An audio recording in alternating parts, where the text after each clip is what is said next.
From my perspective, the proposition, participate procedurally, running in circles, remembering body. We're in the age of decay. Symbolically speaking, the reapers are reaping. Oh, shish kebab. Shish kebab. You know, tips of my fingers. They go. Not this one. Kind of go. Numb.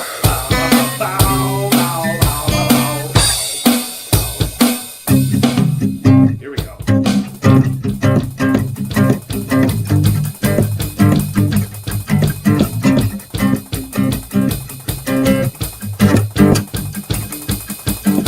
I don't know about the meaning crisis, left, right, black, white, or other vices, but Jesus Christ is right, forever I'll say. From my perspective, proposition, procedurally running, participate procedurally, running the circle, remember everybody, we're in the age of decay. Symbolically speaking, the reapers are reaping. And microphones are whispering sweetly. We're all in pursuit of the belly of the beast. Red pill, blue pill, red pill, mushroom, venom tea. We're red and pill, got one and number two. We're all the same thing. So clean your room, repent on sinning. Ontology for dummies, the bird's eye view. If you really knew, could you really say? Red pill. Oh. Yeah. All right. I think I should be done with that because my fingers are All my being fingers and bitches. toes. Straight up bitches.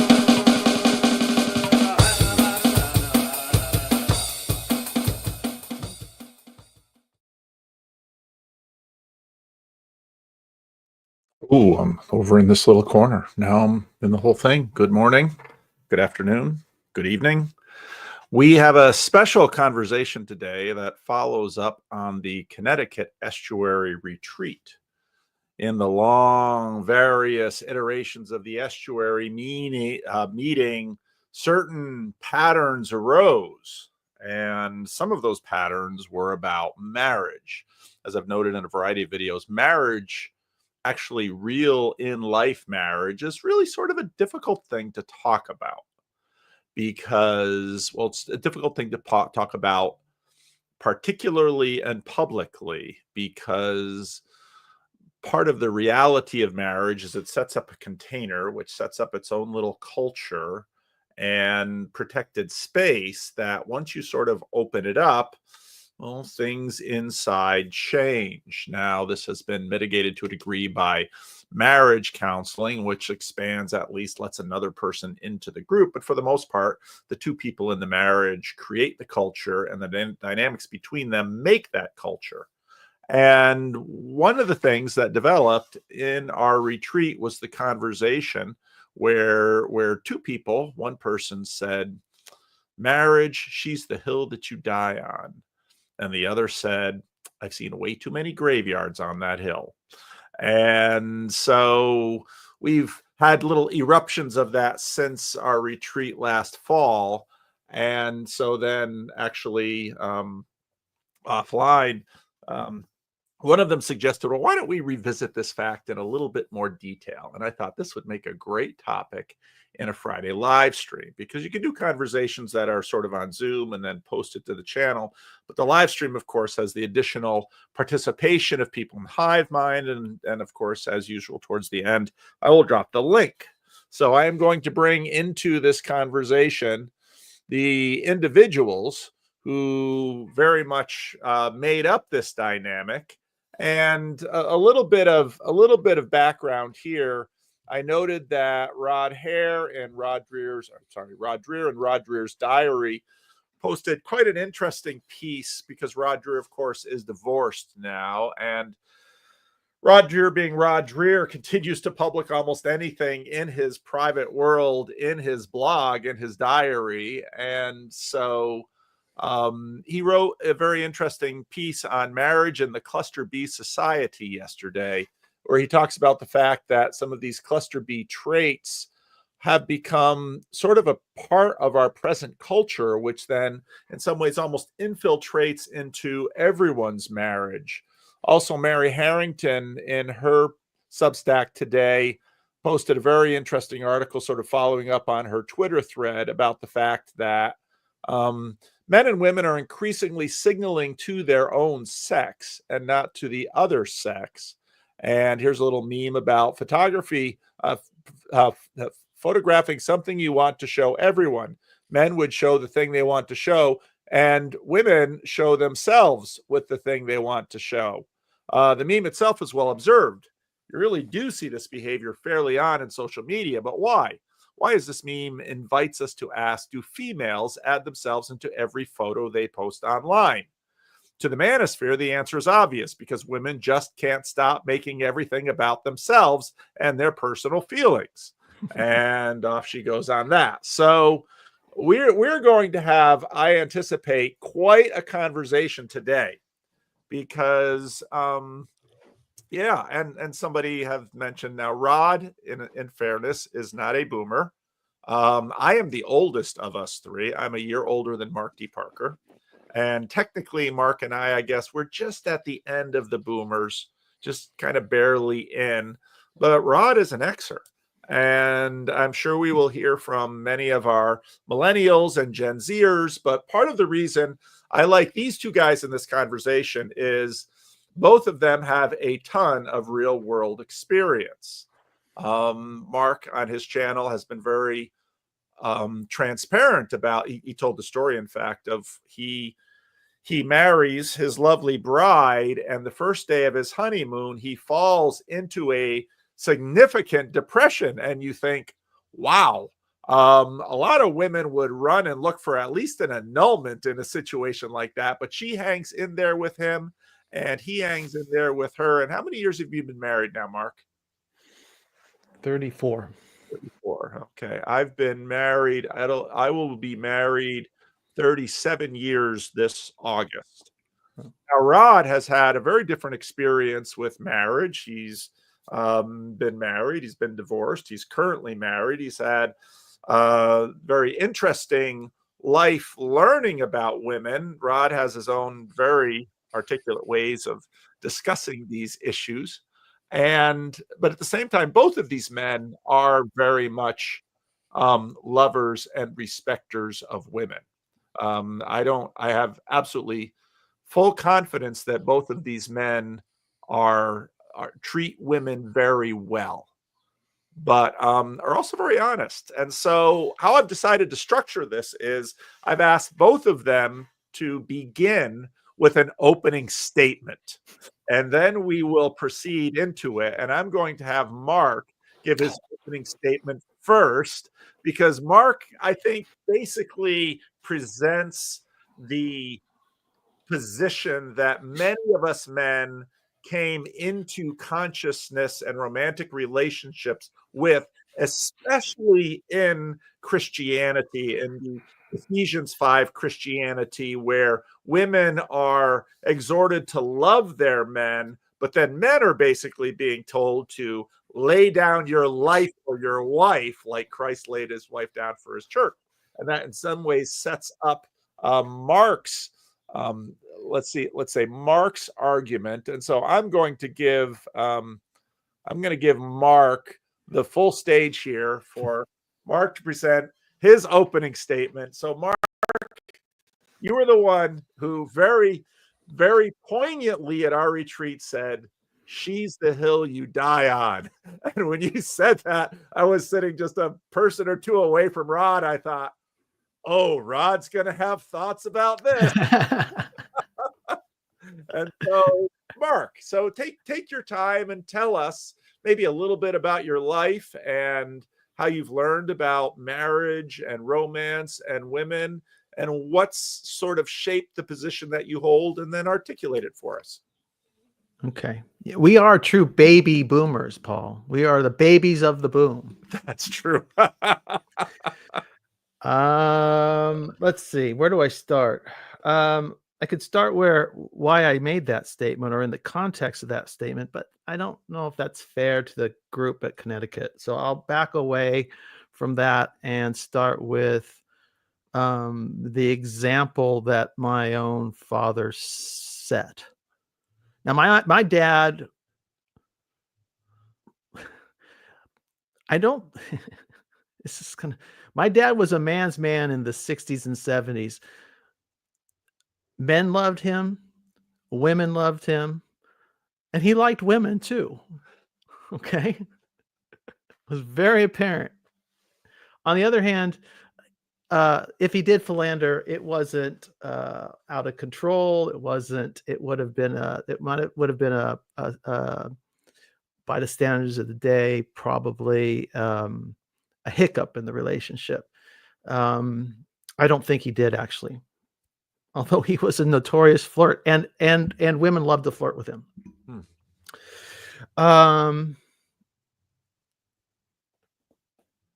But central to him, and I think why I believe he did never actually followed through, even though he was a person who could have had 100 opportunities to break his vow. I don't think he did. Was your father a Christian? Oh yeah. Oh. He became he would have been infant baptized. I think his version of Methodism that he grew up in did. I don't remember if they did for sure, but he was probably christened, and then he became baptized with the Southern Baptists in the 70s. So well into adulthood. And that's most of my memory of him, probably, active memory. I do remember some of the 60s, but it's bits and pieces. But he would tell, a pretty girl to come by, something go on, and sometimes you go, when you got to be older, like a teenager, as you're critical of your parents, you go, "Dad, I'm not gay." That was very much, or he'd put it even worse. He'd use the Q word. In those days, they're very Archie Bunkerish. Anyway, family was central, is my point. Family was central. So that's why I believe he never really truly philandered. Certainly not in his mature years, after his very early 20s. And family being central is, I mean, he put it all on the line on a daily basis. The family, his wife, he was all in all the time and never backed down. And it also, he became the father to his brothers, even his older brothers. He was so there's a bit paternalistic, but in a good way. I think that everyone, once he died, and he died young, he died at 65. Once he died, the wheels on the bus fell off for the whole extended family. It just, he and his mother, and they both died within a week of each other. It just, the whole thing, just everyone went in their own ways, and very interesting story there too. So he was the example, and what I'm experiencing now is I'm experiencing that because I'm in a constant state of combat with the world in the care of my mother. I'm constantly battling bureaucracies and incompetence and half-heartedness and insensitivity. And I am a perpetual advocate for her because she's become like a child, and it's like she's almost like my child at this point. And I'm just, as I battled for my kids when they were in public school, having to deal with some issue of mediocrity in the system, or advocating to get my son into college early at Bard, or it's just, but now it's just, it's a state of combat. And now it's even with this church I'm involved with, which is I'm standing beside my old friend and my cousin, who's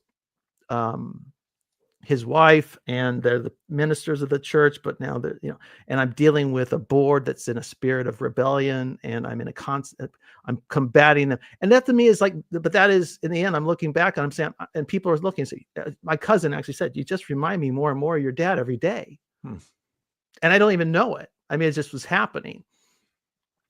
And dying on that hill, and with my wife, I've been doing that for a long time, long before I even had the concept in my head in terms of words. But it was my dad's example of how to be in relationship and marriage, or how to be a father, or now how to be a son, how to be a friend.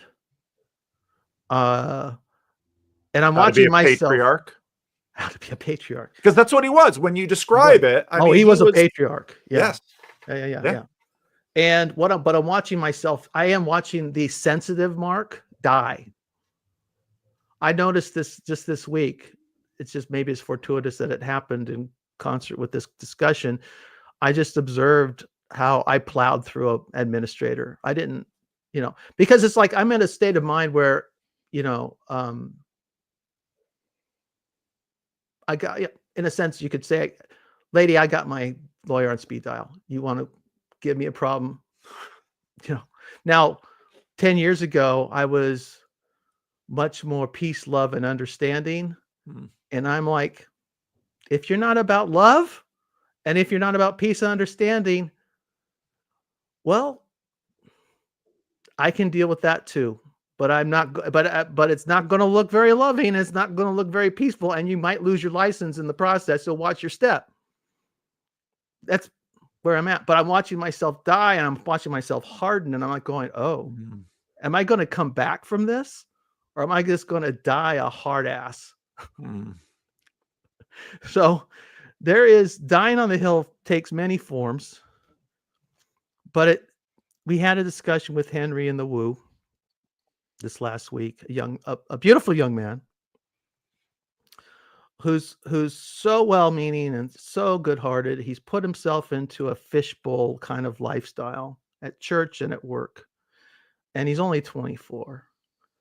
And I said, it's like, dude, at 24, what was I doing? Oh, I was just getting into scraps and getting into all kinds of trouble and I was being a wild person. And it's just like, this poor kid, it's like, he's like living the lifestyle of a 35-year-old at 24. It's just, it's hard to watch. And it's like, I'll close with this. It's like, and this is where I think Rod and I agree. You've got to pick your hills. You got to know, you don't just attach yourself in this way to any old woman in marriage. Now, you don't have any choice with your parents. You don't have any choice with some of the circumstances you find yourself in. But you do have a choice with whom you commit your life to. And it is a one-time thing. I don't see, this is where I don't want my views to become meddlesome in people's personal lives, because everybody has different reasons for why their marriages don't stick. Some are good, some are not so good. But my view, to my son, I'll tell my kids, my daughter, is, find one good person and commit wholly to it. Now, if that person can't do it, and for some reason they're abusive or they cheat or something like that, then yeah, you got to reevaluate. But and maybe the marriage won't work. But whatever you do, so even a guy like what it's pointing with Henry, it's like at 25, he's in this fishbowl life, but does he have anything that he's dying for, willing to die for in his life? And that, to me, being in a fishbowl but not sold out on something, maybe it's Christ that he sold out on, and that's good. That's something. I mean, it's probably needs to be anchored in something more concrete than just that abstraction. But and poor Henry, I'm using an example, I didn't mean to. But it's you've gotta have, I think it's almost necessary for men, young men and older men, to have something to be deeply and profoundly committed to be happy. Even in their misery. There's a misery to it, but there's a joy also in the misery. I'm done. All right. All right. Thank you, Mark. And Rod Hare. Rod, you've been a part of the marriage crisis conversations. You and I have spoken a lot over the years, and offline and online. And I know a fair amount of your story, but I'll let you present your opening statement as you choose. Well, first of all, if you guys are baby boomers, then I'm a geriatric Xer. I'm only 3 years behind you, Mark. So, and my father died at 65 as well.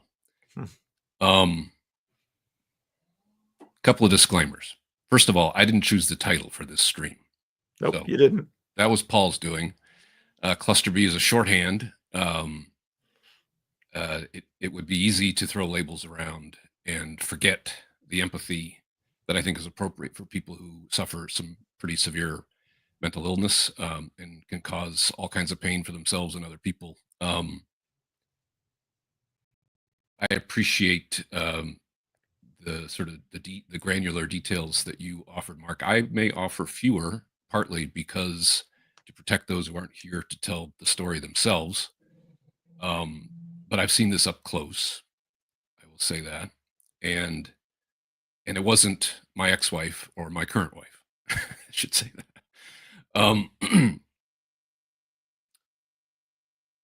Another disclaimer.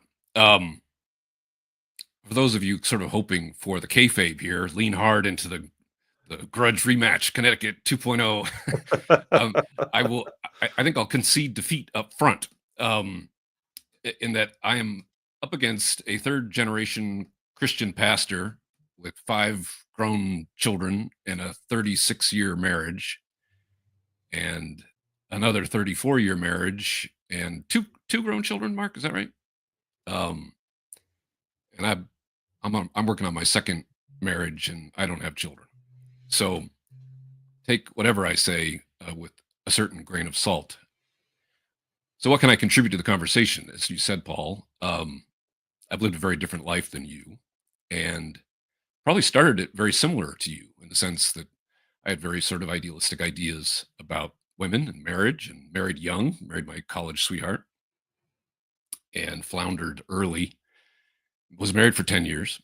And I ultimately left that marriage. And then I was single for 20 years, meaning I wasn't married. But in another era, I would have probably been married 5 times because I was more of a serial monogamist. I would have relationships that would go on for a while. And, maybe there'd be a few months in between, but I didn't go very long. I didn't like being alone, and I love the company of women. So I had a lot of experience being in relationship with women, and also just, dating and all of that.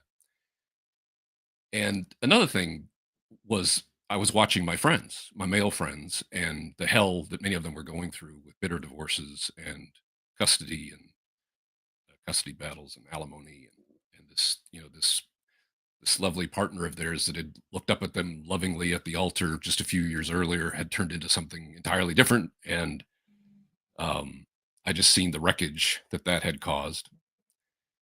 And so while I would uh, enjoy the company of women, I was very careful about making any kinds of lifelong commitments.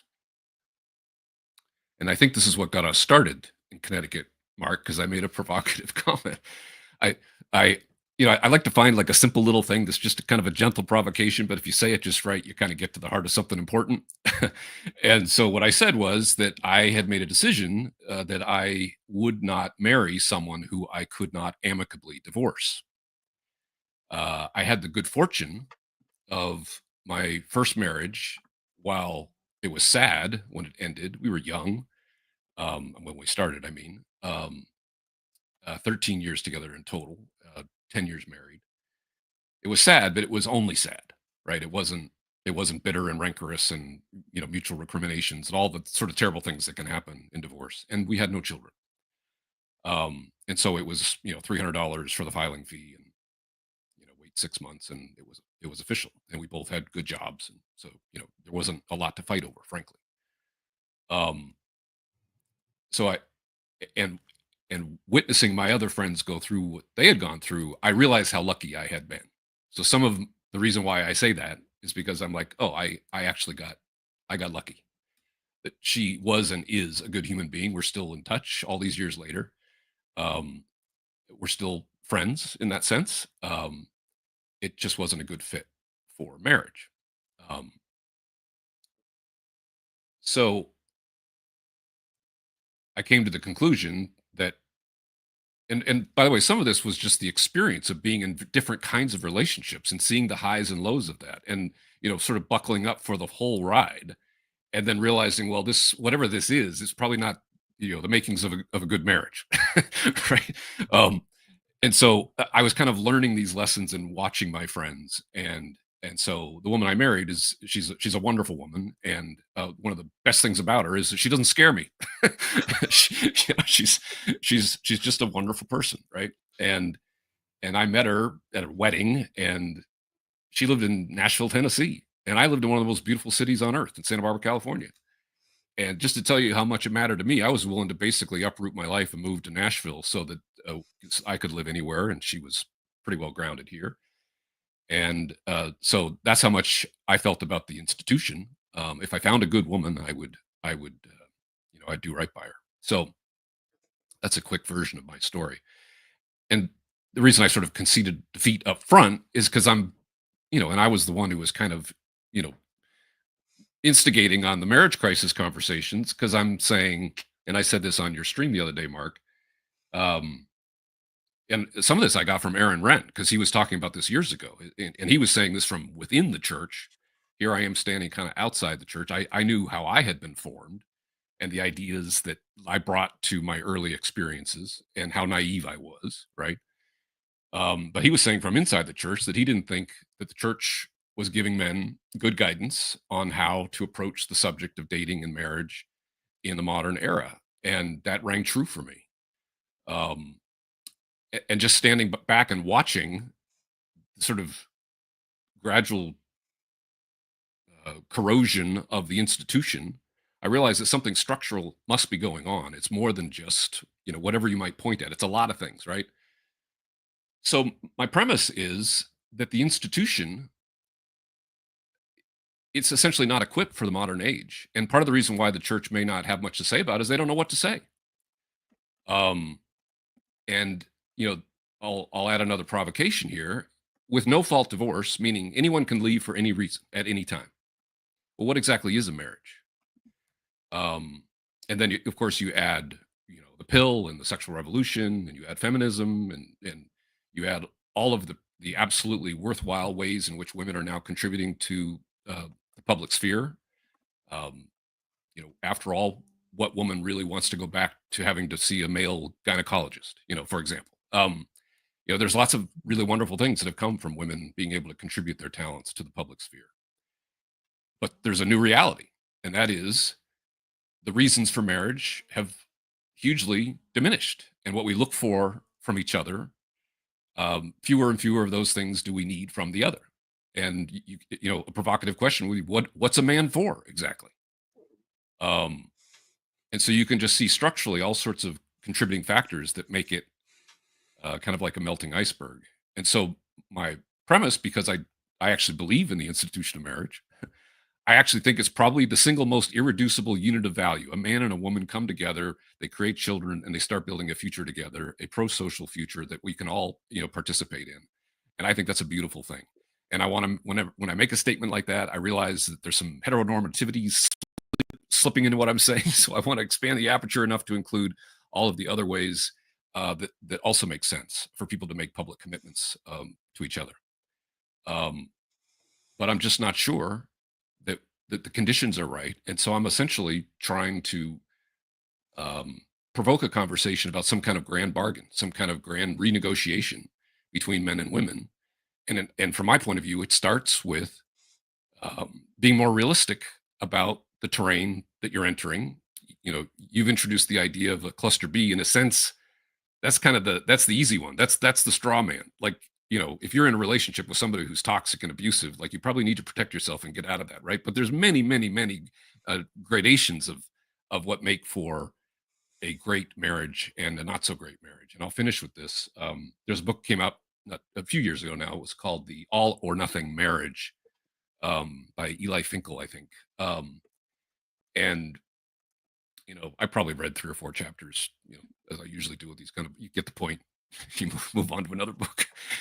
But the basic point of the book was that some fraction, maybe 20%, maybe, of marriages are as good as they've ever been. The best in the history of the institution. These are, high agency people, self-actualized, who are using their marriage as a kind of platform for personal growth and spiritual awakening, and they're leaning into that union as a way to kind of manifest the sort of highest ideal of a man and a woman coming together.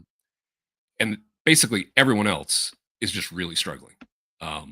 And most of the marriages, and I had the experience, I think one of the things I think I said when we first started talking on the marriage crisis thing, Paul, was that I couldn't think of one marriage that I knew well enough to have an opinion about the marriage, not the people, but the marriage, where I wished that I had that marriage. I didn't know one.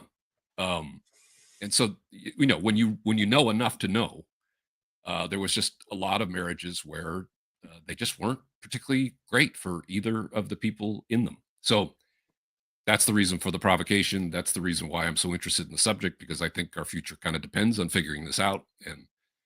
And then, of course, Mark came along and said, well, I just can't even imagine why I would even do it if, die on that hill, right? So that's the rematch that we're having here today. Yeah. And people can get a sense of the temper of the rematch. This is not acrimonious at all.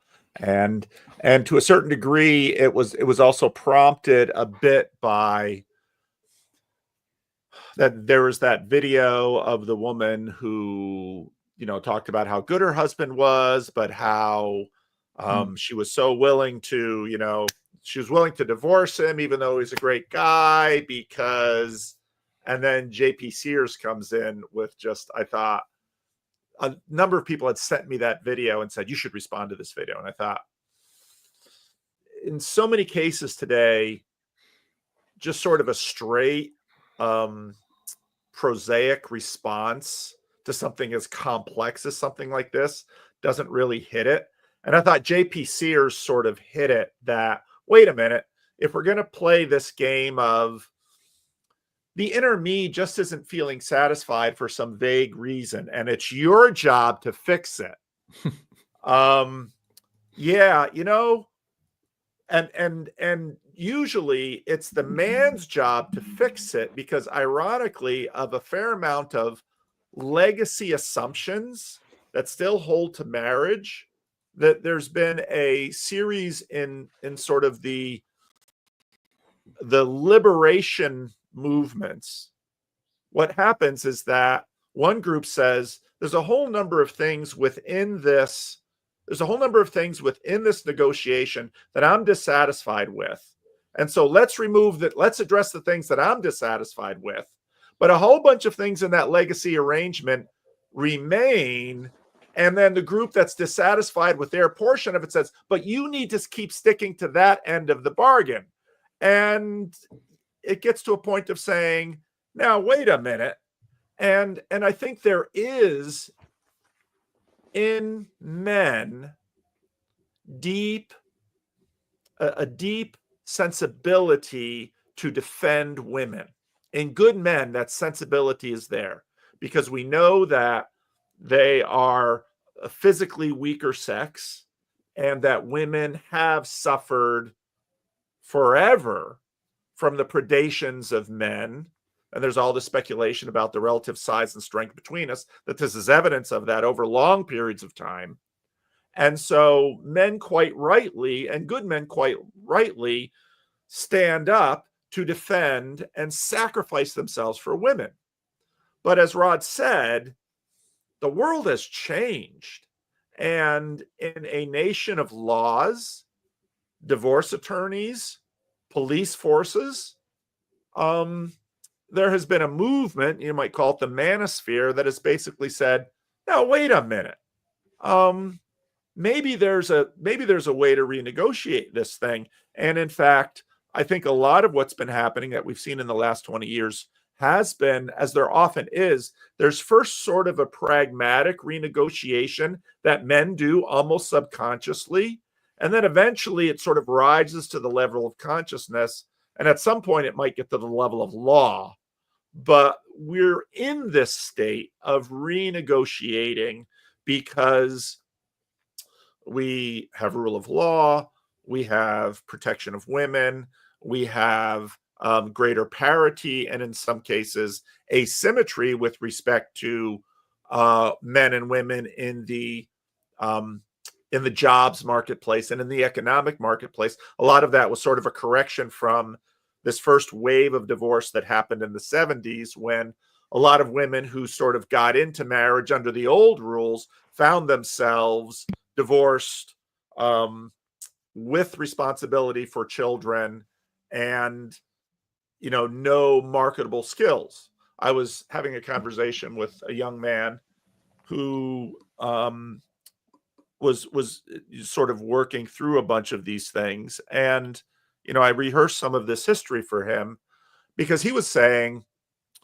a lot of the women, he's in his mid-20s, and he's a catch just recently. And in fact, he talked about the fact that he and his two other roommates who I've met, all three men are, these are 9s and 10s in terms of male attractiveness. They're all respecter of women. They're all have a great education. They have good prospects for the future in terms of wage earners.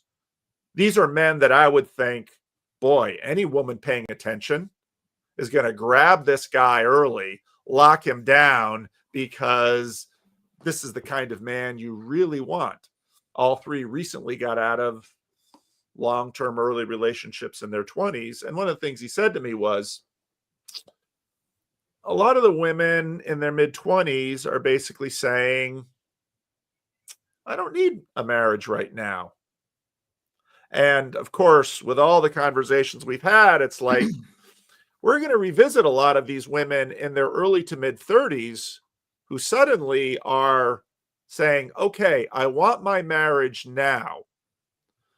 But as YouTube and many channels will very easily tell you, but your marketability, and we very much turned this thing into a marketplace now, especially with dating apps, where you're not just competing with the men in your village or the men in your church or the men, in my case, at your Christian college. You're competing against all of the women in your metropolitan area. And those women who have sort of decided in their 20s to decide to lock a man down, you're competing against them. And these men who now in their 20s are in kind of an uncomfortable situation where they sort of want, they're not quite settled in their career yet. They're kind of thinking, maybe I'd like a wife, maybe I'd like a family. Again, these are good men. They're not looking to sleep around. They're not looking to play the field. They're not looking to take advantage of women or to use women just for sexual objects. These men, when they get into their middle 30s, things are going to look different. But again, and part of what's difficult with this is, as many people have noted, if you decide to, let's say, get married in your 30s or in your 40s, and you're marrying a woman in her 30s, 1 or 2 kids at most. And like one of the things that my wife and I talk about is that we got into this in a very different culture, especially a Christian culture, where my wife was a couple of weeks short of 22. I had just turned 25. We started having children a couple of years later and had 5 kids. And that's a lot of kids for today. But I have 0 regrets at this point in my life having that many children, because wow, is it fun. Mhm. It is so much fun having these adult children in my life. Last year, we were all in Italy together.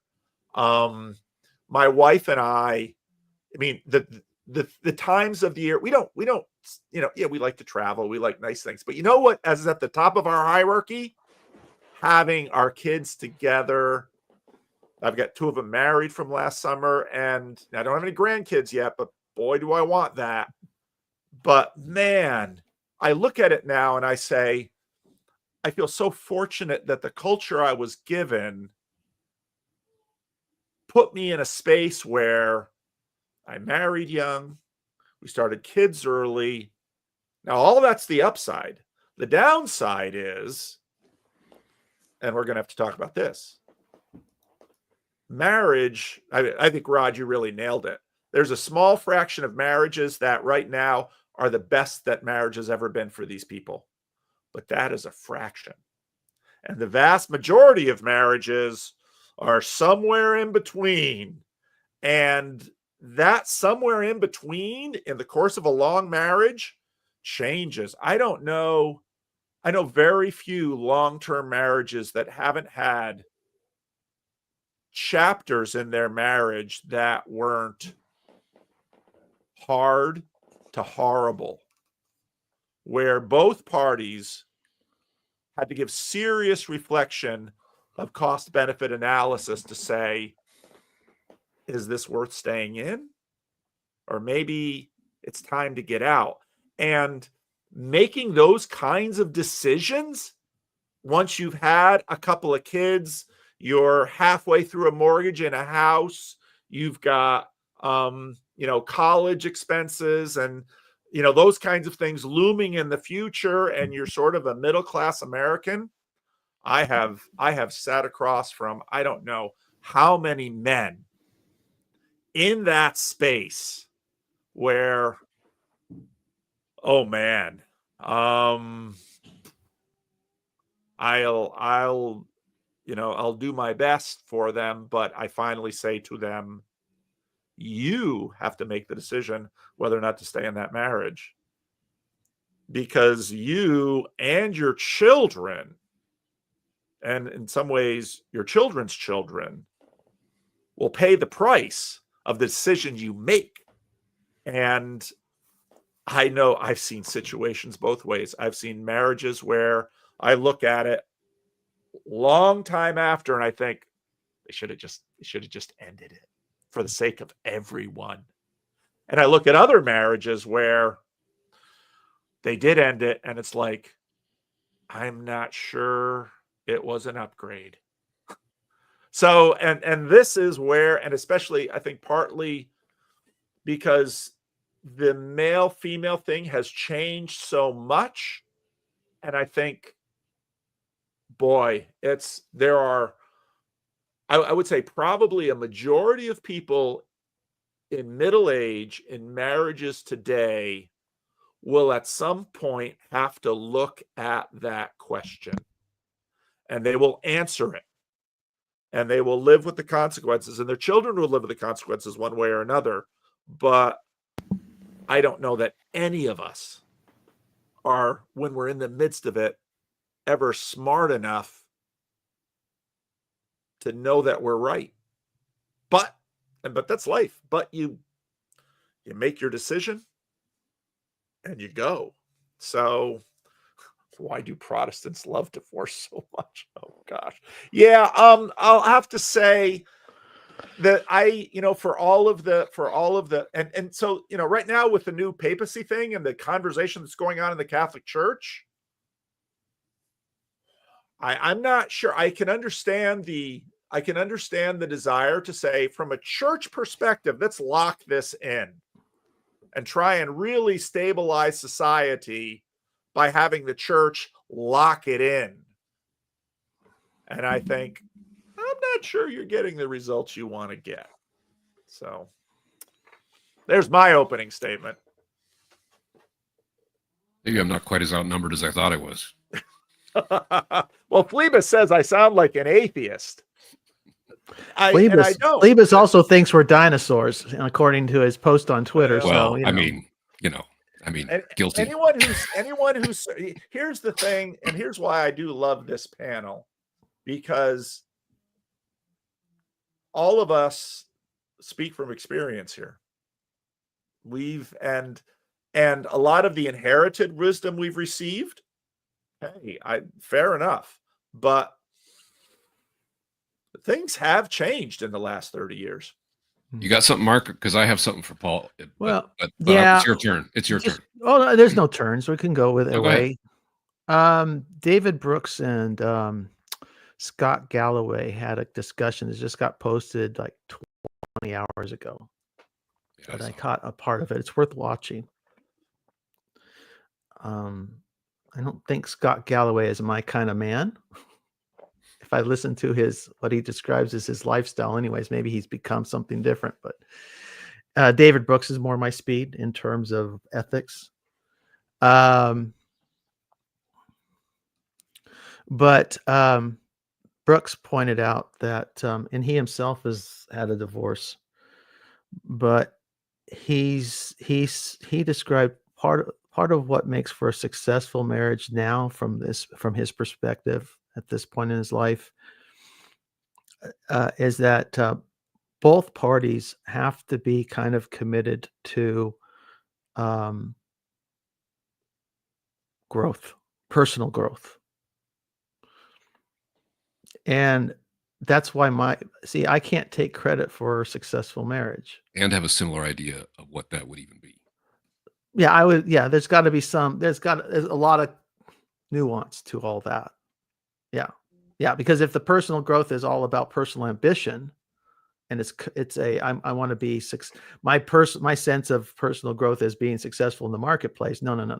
It's much more like in the case of my wife and I, it's been a personal development at moral, spiritual, ethical level,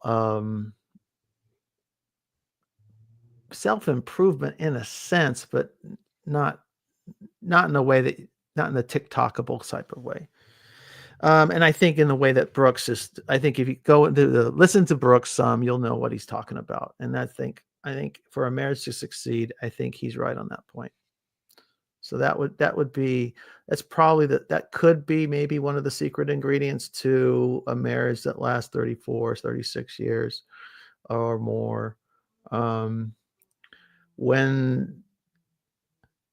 And part of that growth is learning to live with the changes in the other person. At Connecticut, I also pointed out that I came to a point where I realized, I'm a difficult person to live with. This woman has every right to walk out on me, and God bless her. I'll not stop her if she ever wants to, right? Because it's and at the same time you let go in that way, it just, in the right spirit and the right attitude with the right person, that mindset just draws you closer. You don't need to hang on, I've got this, whatever rope in my hand here. You got to cling, fight. It's all why don't you love me anymore? It's all like, hey, I'm lucky to get what you got, I'll take whatever. I'm happy. And she's always, and it's like to a point, it's like, so when are you going? She just asked me recently, so when are you going out to the group again, to another conference or whatever? And I said, well, I don't know, because of mom and whatever. But she's always trying to, we're free enough in our relationship where it's like pushing each other out the door to do things to enrich our lives and outside of the marriage, because there's always home. Home is a very safe place here for us. Rod? So I have a lot of thoughts. It's funny, I never get tired of this subject. So I've said this before, Paul. We're permanently marked by the principle of non-coercion. We're in a new era here where you don't really have to do something you don't want to do. And as a provocation to say, other than driving on the right-hand side of the road and paying my taxes, what exactly do I owe anyone? Any commitments I make voluntarily, fair. But if commitments foisted upon me, maybe not, right? I mean, that's the world we're living in. I'm not exactly endorsing that, by the way. I'm just raising the point, right? So that's one thing. When we frame this in terms of cluster B and abusive relationships, we miss this whole category where people are basically just being shitty to each other, right? I like to remind people that the marriage vow is reciprocal. So both people are saying to each other, right? And whatever those words you say are, unless you make up your own, love, honor, cherish. I mean, you treat that person as well as you know how to treat anybody, ideally, right? Think how many people where they bump into someone they haven't seen, they served on a jury 7 years ago and they bump into them at the grocery store. It's the long lost friends. Oh my God, so good. How are you? Right. And they're like just sweetness and light. As soon as they get home, they kick the dog or say something mean to their spouse or whatever. Right. So there's a whole lot more that's just low grade contempt, disrespect, lack of consideration. Right. And then, just so I don't go on and on, I'll throw a few more of those things on the table. Could I say the church? It is correct, and we talked about this too in the house with Henry and Ron and everybody. It was the church has not gotten this right. We're not dealing well with relationships at the marriage or male-female relationships, sexual relationships. Well,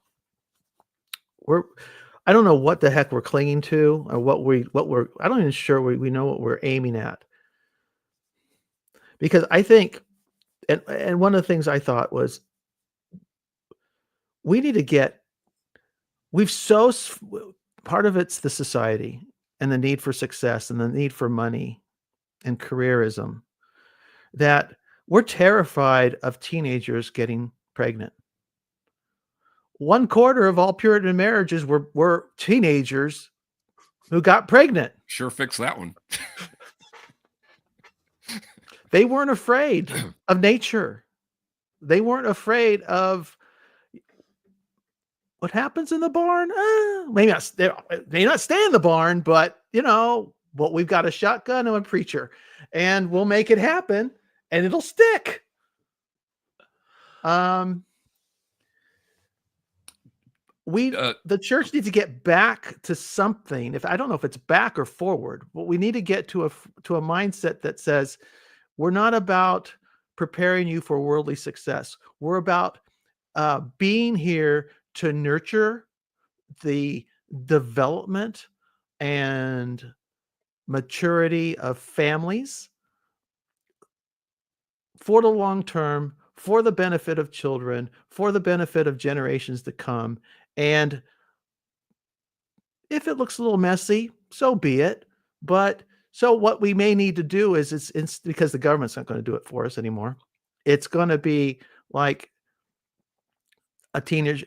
Instead of scaring kids away from each other, let nature take its course, and then be prepared to say, okay, well, you got yourself in a situation. Well, this is how life is, and this is how you move forward. If you want to be in the church, this is how you move forward. You get married, and then we will be there behind you as a body, as a church fellowship congregation, to support you through your lifetime as a couple, as a family, and we'll be there for your kids, on and on and on. We've lost that mindset. It's all individual. Everybody's out for himself, and you got to manage your life. This is the stage you got to go through. It's got to be nice and safe and sanitary and clean. And you got to wear the bloody chastity ring. It's just a mess. And it's obviously not working, because we've got some pietistic bullshit concept of what it is to be godly in the church. That's not an atheistic point of view, Phoebus. Paul, if you don't mind, just so we don't get too far away from, there was another comment that I wanted to respond to in your initial remarks, and that was that, these are good men. you said, not the kind that would just, be sleeping around or, getting notches in their belt or whatever, right? So we have a caricature of a certain kind of bad man. Well, that kind of denies the state of affairs when it comes to the sexual revolution and its effect on this entire subject. If a woman not only is consenting, she's literally throwing herself at you. What exactly do you owe her? I would say the standard is something like it's not just the two of you in the room. Her father's in the room, her grandfather's in the room, right? Like there's actually more going on here, right? It's a multi-generational dilemma when the two of you are alone together. And we've of course flattened that down to just something as simple as consent. Well, let's agree, a necessary but insufficient criteria, right? Obviously necessary. But what about intent? So, imagine a little vignette where, a couple people in college have, the spark has been sparked and they end up together and the two of them consent to what's happening. And it's this experience that in the secular world, we're supposed to be fine with, right?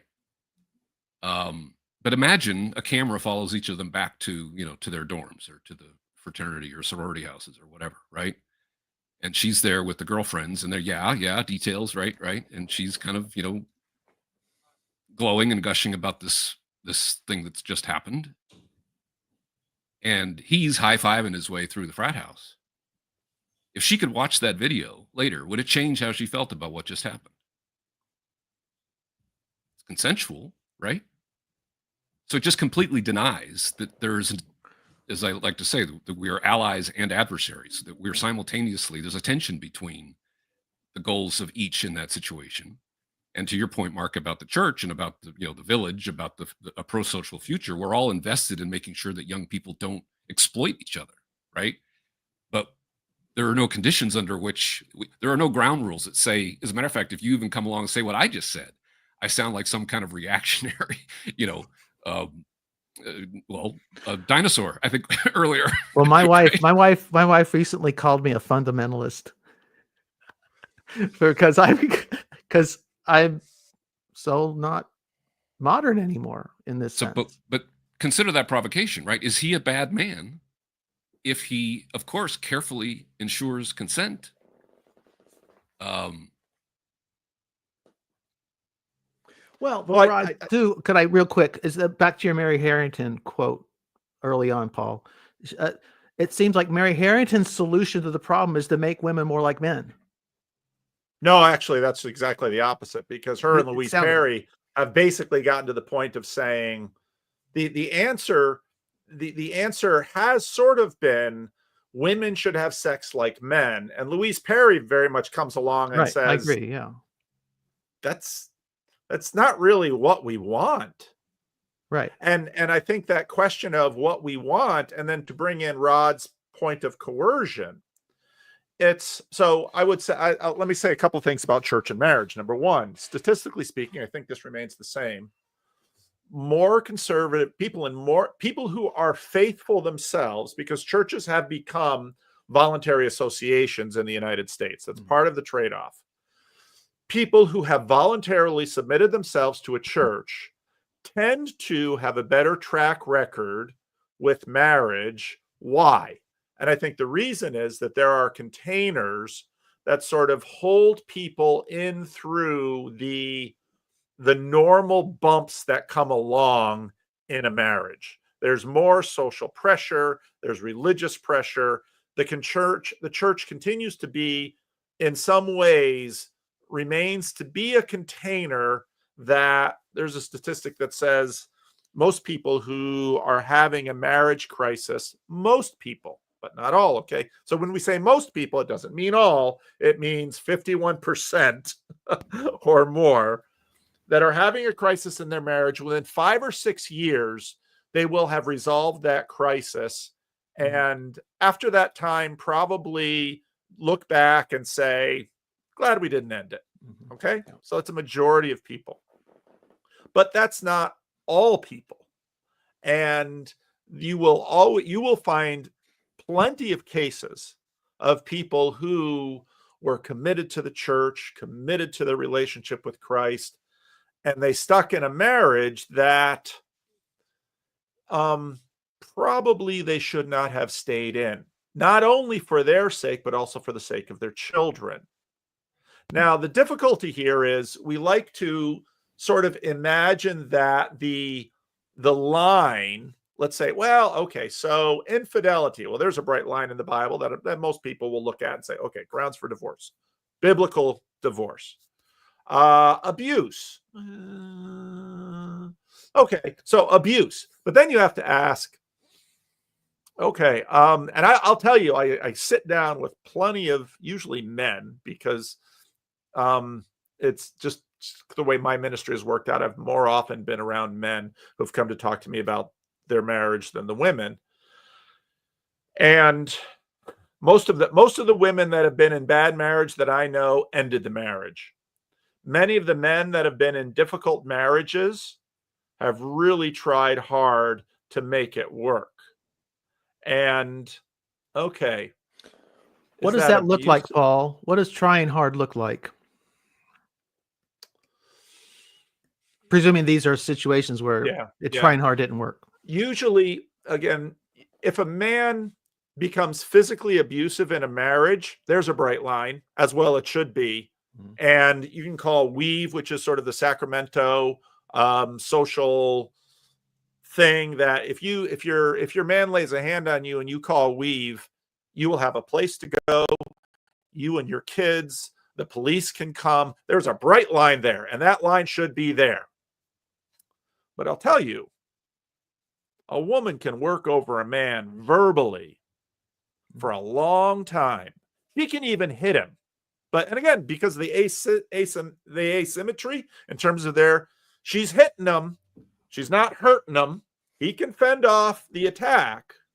Just recently, again, I saw another video here's a video of a man hitting a woman. She hits him first. And I want to tell women, it's not okay to hit a man. It is not okay. But the problem is that she can work. I have sat down with many men when I listen to what these women are doing to them verbally. But again, he wants the marriage to work.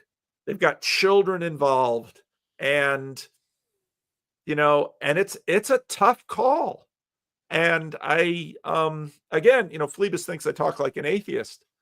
I don't. I will not tell these men to divorce their wives. I will tell them the decision is yours. And for all of those men, they sort of do the mental calculation, right or wrong. And in almost every case, the calculation will be, will my children be better off if I stay or if I leave? And that question isn't just sort of theoretical, because they also know if I leave, she's probably going to get another man. And what's it going to be like with that man and my children? And what he's probably not thinking of is the fact that he's also going to get another woman. And even in marriages later in life, I mean, there's a reason these stereotypes persist. I have seen numerous times when a widower, because widowers they're a good man who's a widower who still has a head of hair, sorry to the three of us, does pretty well later in life in terms of there's a large market of women that want to land one. I've seen enough instances where wife number 2 comes in, and who really suffers? His children. I mean, it's a stereotype and they make fairy tales about it, but it's a reality.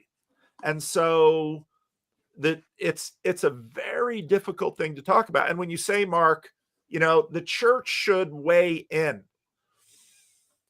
What Rod said before about non-coercion, there's no area that hasn't affected more than in the church, because it is the reason church discipline doesn't happen in many churches is because if someone is in a church where they actually do still practice church discipline, which would be like, say, you don't get to partake in the Lord's Supper.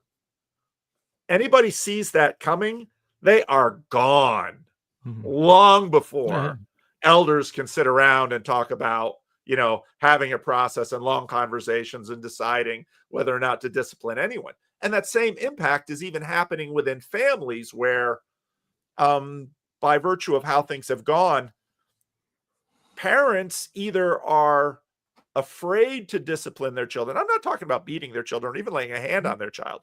They're afraid of taking away their kid's iPad or cell phone. And teachers have incredibly very few ways to actually appropriately discipline children. So this principle of non-coercion that Rod has mentioned, this sucker runs deep. And so I will tell men, I'm still an Ephesians 5 Christian, but you're going to have to figure out what being abused by a woman really looks like. And you're going to have to do the math of whether it's more harmful for that woman to continue to abuse you verbally and try and keep the marriage together, or sever the marriage. And then we go off into, she's going to pick up another guy. Who knows what this guy's going to do to her sons or her daughters, et cetera, et cetera, et cetera. But these are the situations that men are wrestling with. But it seems to me what you're describing, Paul, is not a problem of marriage, but a problem of character development and within the culture. That this is going to sound really judgmental and very fundamentalist. People of low character are probably going to have bad marriages. Or if you're a person of character and you marry a person of low character, you're going to probably have a bad marriage. If somebody has difficulty with emotional regulation, are they low character? A person who can't live intentionally by and according to their values, I'm being very abstract there, but I would say that's a character problem. If you're a pure, if you're like Sapolsky, you believe in his view of free will and the human brain, then you're helpless to your biology. But if you believe there's some sense of agency in the world that you can live intentionally, and you don't, your behavior is in accordance with who you say you are and what you say you want to be, then you probably have character problems. There's a deep cut from Jordan Peterson going back to the Genesis lectures, where during the Q&A, somebody spoke up and asked for his input about borderline personality disorder. And he stopped and he said, it's late. I'm just not sure I have enough in me tonight to address that question. Mm-hmm. This was one of the early ones. A few weeks go by, and someone in another Q&A says, by the way, the last time you didn't, how do you feel tonight? And to watch him wrestle, he gave it a try. And to watch him wrestle with that question spoke to something important about dealing with someone who has emotional dysregulation. Because some of these people are deeply, deeply suffering, right? Mm-hmm. They see the wreckage that they're creating in their own lives. It causes them as much pain as anybody. These are hard questions, right? Because the point I made about that all or nothing marriage, and you've made a similar point, Paul, is for the high agency people, for the, I like that word because it encapsulates a lot of things, right? They can negotiate. They've got good communication skills, they're relatively strong sense of self, and they can distinguish between where I end and you begin, and they can work things out. And most of those kind of people do fine in relationships. And they're not having money problems either. I mean, they might not even be having health problems. Right. I mean, everything is working for them. So in a weird sort of way, marriage as a social technology is actually for the people who are now basically really struggling with it, and the people who are using it to their advantage actually probably don't need it. Right? In other words, they can basically just kind of self-optimize together and float away from everybody else, right? So yeah, this of course is the reason No, why. Go ahead. No, go ahead. I'm sorry, I didn't mean to interrupt. Finish No, your please thought, do. please. No. No, go ahead, I Mark. would trail off. And let me just interrupt you, Mark. I mean, part of the reason I want you in this conversation is because this question of character and emotional regulation, you've got that in your story. And what's beautiful about your story is, and she's not here with us today, and I've never spoken with her, but she hung in there with you, because I've seen enough people struggling with bipolar disorder to know it's rough. Mhm. And you, I mean, you've got a great story because you managed to come to grips with your bipolar and you stayed married. And so in many ways, you're a success story in this. You really are. And Right. so when we speak about these issues, you speak with authority, Right. in my opinion.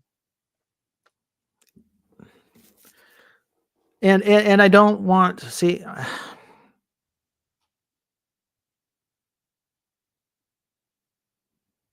this. I think what you guys are describing in the real world outside of my domestic experience is it's just a society of human wreckage. You know, it's we're what in Jesus' words, whited sepulchres, right? I mean, we look good on the outside as Americans. We've got the cars and the houses for the most of us do, anyways. Even the worst of us, the poorest of us, live better than most of the rest of the world, at least the underdeveloped world. And we a real injustice for us in this world is not having enough money to pay for my dentist appointment or something. I mean, that would be the worst. But I think whatever we've done in this country is it has to, maybe in the West in general, but we've somehow cut the individual off from his or her ability to to to grow and be anchored as a person of character, of a person of a certain kind of quality of being, and it's resulted in 230 million or whatever we are, 330 million victims of circumstances, so that we know we can see what we want at home. We can imagine a life of love and commitment, but it's out there like a fairy tale because we can't figure out how to intentionally have the kind of relationship that I describe with my wife. Apparently, I mean, to me, it's like, I don't know. Is it that foreign? Folks have got to tell me if it's that rare. I don't know. Going into Connecticut, I walked in thinking most marriages were probably like mine. I mean, I knew divorce was out there. I knew half of all marriages divorced, but I assumed the other half were probably happy like mine. But you guys are saying no. There's like you're at the top 10%, and the rest are somewhere in between total misery and. But because it seems what I'm getting from this conversation is that it's the quality of the partners that make or break up the marriage. It's not the institution, it's not the society necessarily. It's who the people are going in, but we don't seem to have an ability either in the church or outside of the church of making people of quality. It seems to be completely accidental. Well, that's a couple Calvinist. A couple things like that comment I made earlier, where at least in the ideal, your spouse is the person you treat as well as you know how to treat anybody. So whatever that is, whatever the best you've got, besides the love of God, your God, give them the best you've got, right? Well, that's a principle that you could actually make, try to make a societal norm, right? That's your partner. You got to live with that person. Like, just be as nice as you know how to be to each other. Well, that's a principle, right? That you could at least, grasping for things to say that might be generative, pro-social futures. And that's mutual. Goes both ways. Both people have to do that, right? That's not on one side or the other. I made the comment, I think, on your stream, Mark. And Tom Holland has talked a lot about this in his book. That one way to think about the advance of Western civilization and the conquering of the Roman Empire by this nascent thing called Christianity was to tame at least the worst excesses of the male sexual appetite. Again, borrowed from Judaism, monogamy. Remember when Jordan Peterson got in trouble early on with just a little throwaway comment, enforced monogamy? Like, oh boy. But he was just speaking essentially as an anthropologist at that moment, right? Just the sociological phenomenon, right? Of societies that kind of try to put some guardrails around, the free for all that we're now living in, right? And I think Tom is now working on a book that's going to explore the implications of the sexual revolution as kind of an Enlightenment 2.0 kind of societal, upheaval. And I would say something like, we're now living in a world with no-fault divorce and the pill and feminism and everything that's come with that, where female sexuality has been unleashed on society. And maybe for the first time, at least in recorded history. And, maybe there are exceptions to that. I don't speak with authority on that subject, but maybe for the first time, maybe we're now actually getting the experience of seeing what it's like when women's revealed preferences now enter the equation in terms of what they actually look for in men. And maybe there's a whole bunch of really inconvenient truths buried there. And that's kind of my point, right? Is that if you love women and you get to know women and you listen to them, they're going to tell you things that actually are not convenient to the narrative. Mm-hmm. And what they perceive to be in their best interest, say in their 20s versus their 30s versus their 40s versus their 80s. Again, we're generalizing here, can be quite different, and true for men too, by the way. But that whole narrative, you have to kind of look hard to find where that gets addressed directly. And a religion that was founded by a childless, unmarried ascetic, and a huge part of the church that still has celibate priests and ministers and leaders, they may have a major blind spot here regarding the whole subject and the institution of marriage. And so essentially what I'm pointing at is a kind of enlightened self-interest that we're gonna need each other. Men and women are gonna have to work this out, right?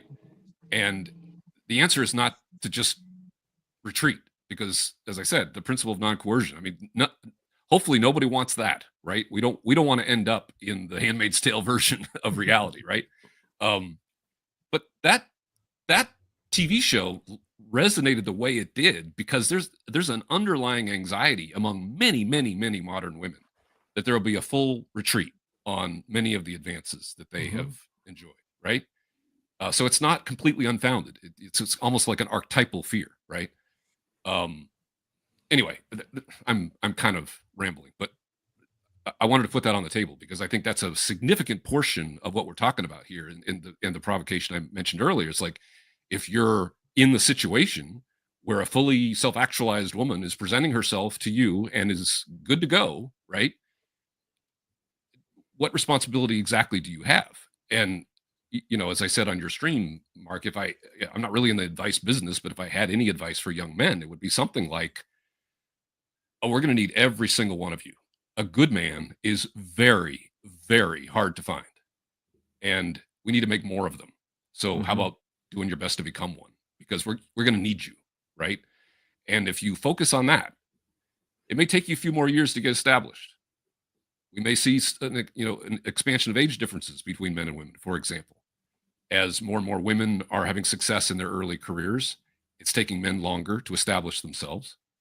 Um, and and maybe that's one of the outcomes here is that you just have to be willing to spend more time, making something of yourself, basically, to make yourself um, have something to offer to a woman, essentially. But the point is, female attraction and sexuality and desires and motivations and so forth are now in the room, and as well they should be, right? Mhm. So I think that's another piece of this conversation that can't be overlooked. But both are unleashed, Rod. I mean, this part of the problem is male desire shows up in Pornhub, right? The culture of sexual liberation in the 60s was very beneficial to men from that pure lust point of view, A right? few men. Right. Whatever they say, whatever the statistics are for what percentage of the population visits these places, it's very, very high. So, the flip side is that now women have their own avenues, even though they don't. That doesn't reflect. Pornhub doesn't reflect the sexuality of most women, what they imagine and aspire to. I'm saying of the most libertine for the most part. It's still different. Everybody's out there, free and swinging wild, and they're having a good old time, and they're doing everything except actually getting together and having sex, apparently, and making babies. They're doing they're doing something, but it's not procreative. Um,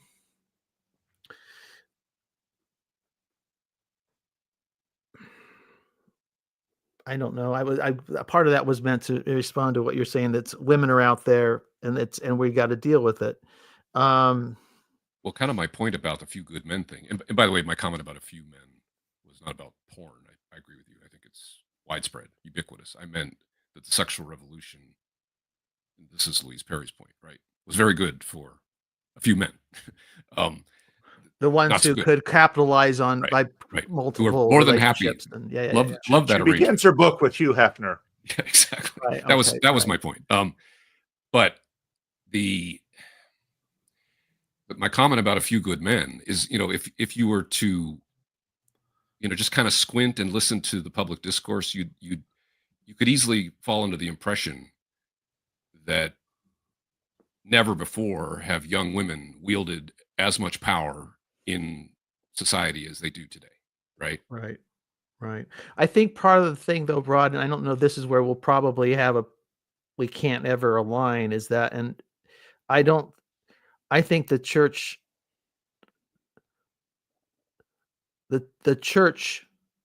broadly speaking, must become at least part of the solution if it isn't the solution. You want a solution to this problem without the church or No, I'm not without, saying that. As a matter of fact, that's kind of my critique. Is of all places, it would seem like church would be the one place that might actually have some moral authority here right, and be able to show results. That's right. actually so. I'm not saying that. Okay, fair enough. But then the church, then how do we fix the church, Paul? Because that's it we've sold our birthright on this subject. Well, part of what a consumer society is designed to deliver is what people say they want. And a lot of what a deep institution like the church is supposed to do is help shape what people want. And it's also the case that what people say they want varies tremendously in terms of when you ask them and where you ask them. And I was the point is being increased, and part of what our society has done is sort of make desire sacrosanct. Say, okay, desire is what we should give people when they say they want that. It's the job of society to help deliver to people what they say they want. The difficulty is that what my wife and I want now, as she's still in her late 50s, I'm in my early 60s, and what we wanted, I think in some ways, though, for us, again, by virtue of the society we were raised in, that hasn't changed as much. And part of the, earlier on, we were talking about people look at marriage as just about everything, sort of a self-improvement program. And Tim Keller's book on marriage, which I think is a good book. Tim Keller basically says marriage is designed to mold you into the kind of person that you should become, because that a kind of person who is capable of self-control, of self-sacrifice, of giving for others. And one of the things that I didn't know how selfish I was until I got married. And then I really didn't know how selfish I was until the baby started coming. Because whereas for me, I want to read what I want. Video games weren't really, they were just coming into the horizon. The internet wasn't really there yet. But still, even before the internet and video games, there were plenty of worthwhile pursuits. I wanted to read a book. I wanted to enjoy me time. Well, I'll tell you, you have a wife and 5 kids. There's a period in your life where there's like zero me time. And there's frighteningly little us time often. And even for her more often than not, right? The mom. Well, yeah. Well, but of course, it's tremendously complex. And, I think to get back to one of Rod's enduring questions about the institution of marriage, on one hand, we can say the institution of marriage is, until death do you part. But there's way more levels to that institution that TikTok video of that woman sort of pulled out. Well, what does she expect from marriage? She might have expectations that her husband is the kind of guy who looks a certain way, has a certain income, provides for the family in a certain way. I mentioned in my yet to be released conversation with Ethan that I thought it was a little bit remarkable that he is engaged now to a woman who is a traveling nurse. She's supporting him, and he's trying to become a writer. And I love the way he told the story, because when he started out watching TV and playing video games all day. And then she comes home, and it's like, because this is where I talk about the unequal exploration and renegotiation of so-called gender roles in marriage, when I minister in California. Most of the women that are in my church have been liberated at some point in their lives, because by virtue of them living in California and most often working for the state of California as a career. Now, I'll tell you, I don't care how liberated that woman is. If the dude loses his income and starts sitting around the house all day, it's going to be a problem. There's going to be a problem. But I also know how many of those women, in many cases, don't, in the back of their minds, think, it'd be really awesome if I didn't have to work. And it's like, is this the equality that we've been shooting for? Because there's deep code in here that, if you're jiggling on one side of the equation, I think the whole manosphere came about because everybody began to realize, holy cow, we changed half of the implicit bargain. And what about me? Do you really want men to be out there as individuals negotiating for short-term felt needs? I think most of us would say it's not good for society, and it's probably not what they want for the long term either. Right. Him being at home isn't a problem if his work at home is viewed within the relationship as contributing to the family and the relationship is so if he's at home and there's kids, for example, and he's the one taking care of the kids during the day while she works and brings home cash, that worked in my marriage for a time. I mean, that's not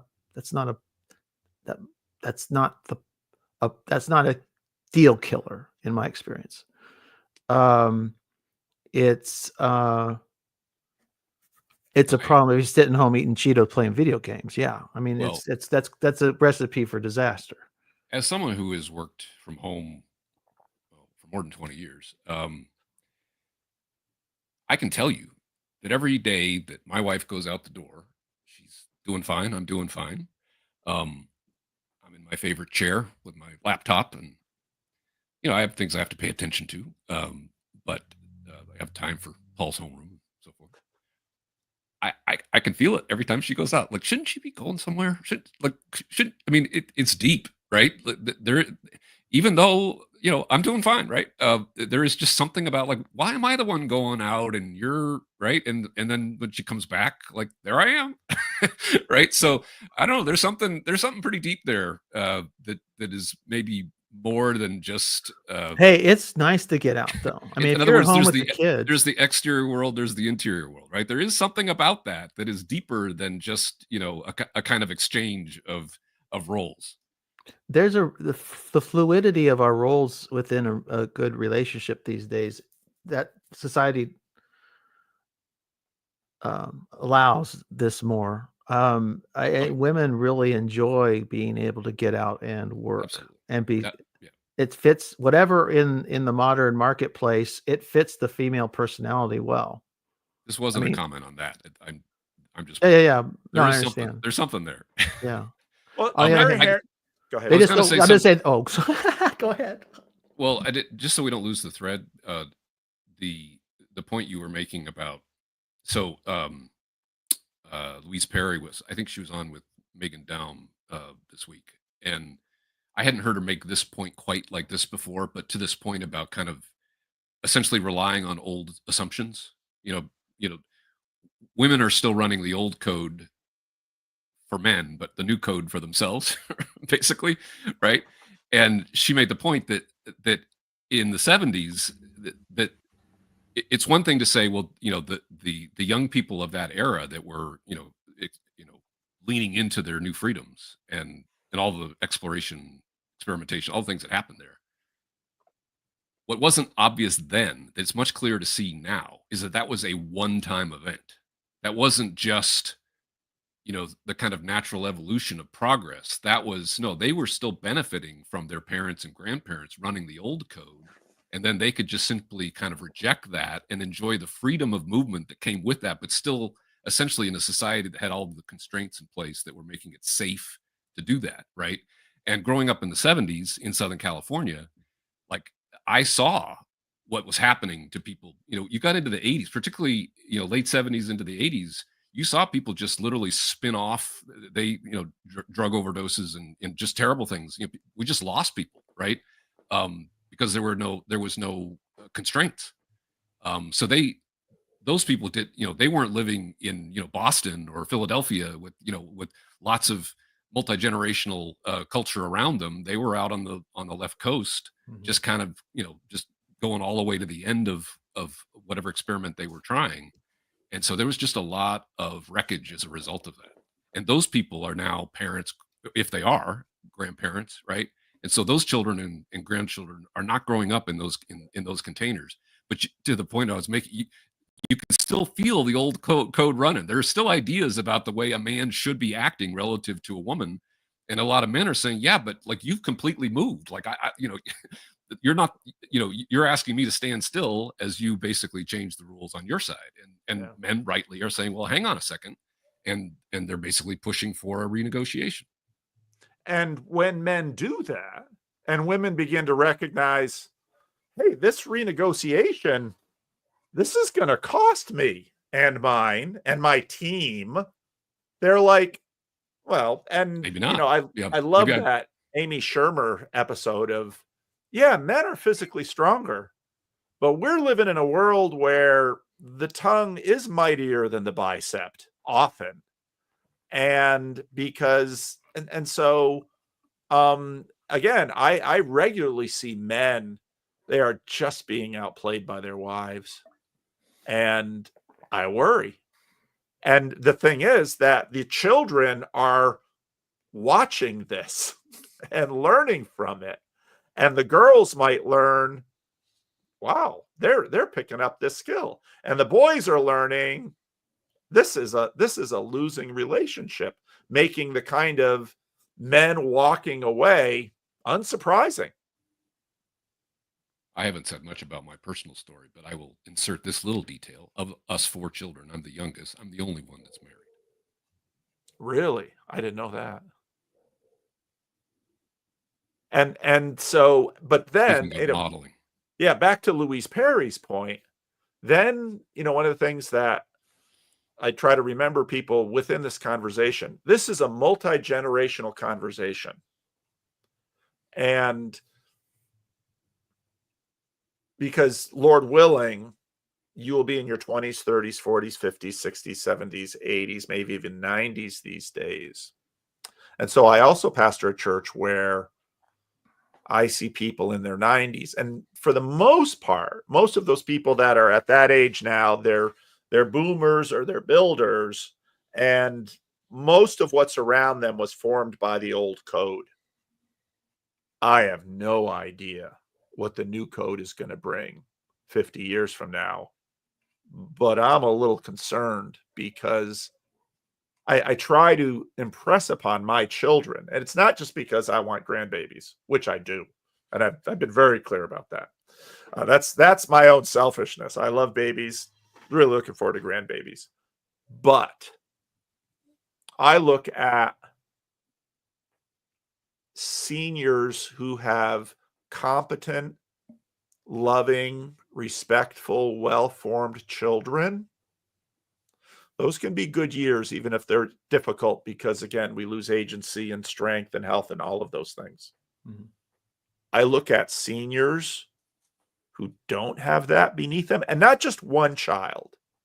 One is, and I'm sorry, Rod, I don't want to put fear in your bones, but because it's a lot on one child. And like, I even look at my family where my sister died a few years ago. So it's just my older sister and myself. And sometimes it's like, I'm living across the country. Ruth is living close. My mom's been in great health. She's getting into her upper 80s now. She's very clear. There's no dementia. I've got it relatively good. But if things start to change for my mother, I'm going to have to think about things. I look at my kids and I try to tell them, my wife and I, we've set things up pretty good for ourselves. There are 5 of you. You're going to have to support us someday amongst the 5 of you.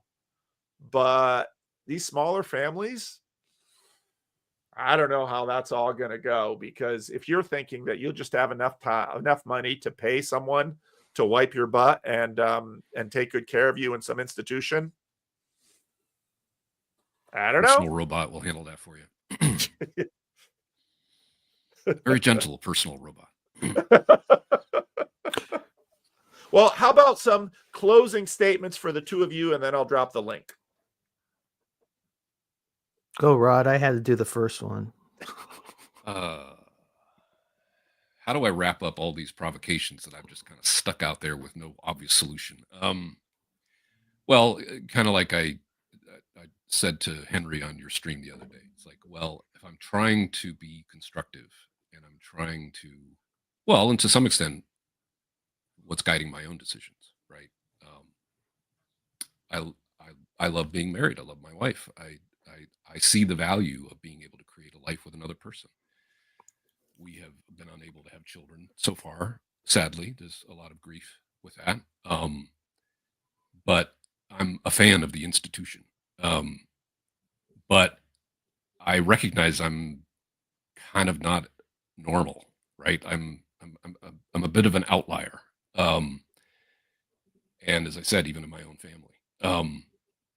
So if I could give advice, it would be something like, well, first of all, the world looks very different as you get a little older. This whole landscape changes. Particularly if you've been kind of, working on something, trying to make something happen in the world, right? So my earlier comment, that old saw that a good man is hard to find, I would add some emphasis. A good man is very hard to find. And so we're going to need as many of those as possible.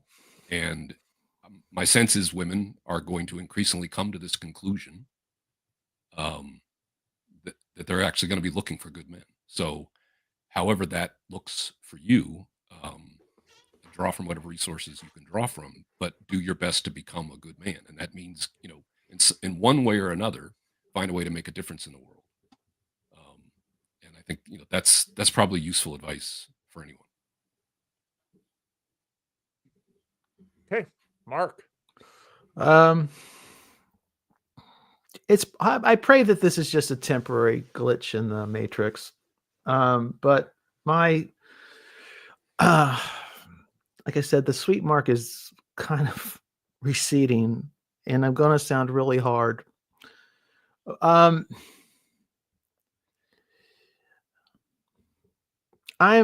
am growing weary of men in the church who don't know what they're about. I can't help the people outside the church. What I want, for broader society is, get some grip on what you're, understand what you're about, have some standards that are pluralistic and mutually respectful. But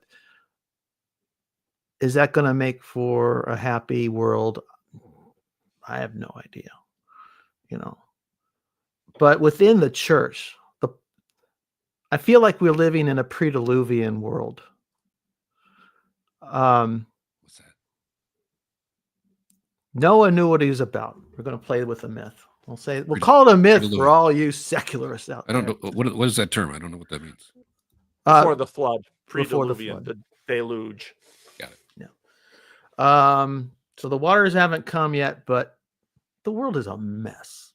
But Noah knows what he's about. He's a man with a mission. It may be an insane mission. I mean, build a boat and put a bunch of animals in it, but he's on a mission.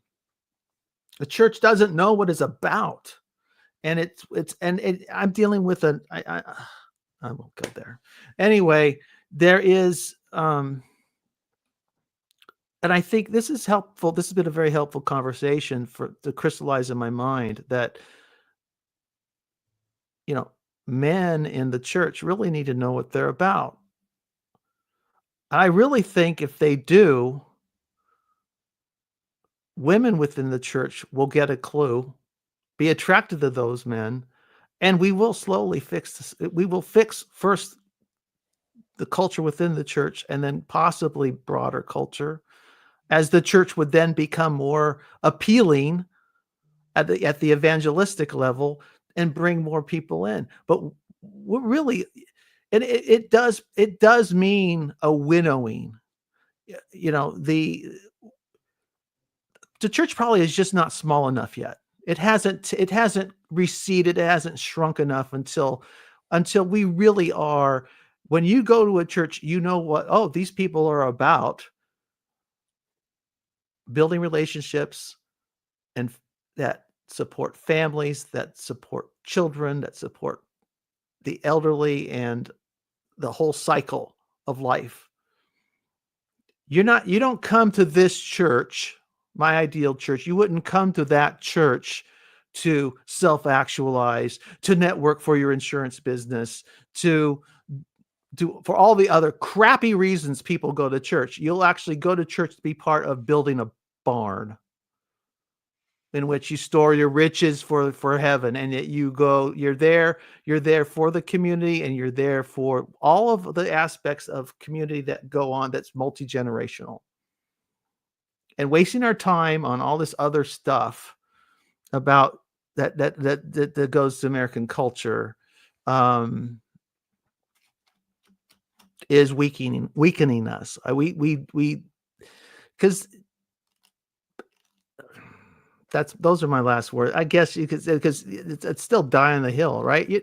I don't even know what, God bless you. You're such a romantic. Why live? I mean, I can't even living for happiness. I'm happy. I'm happiest.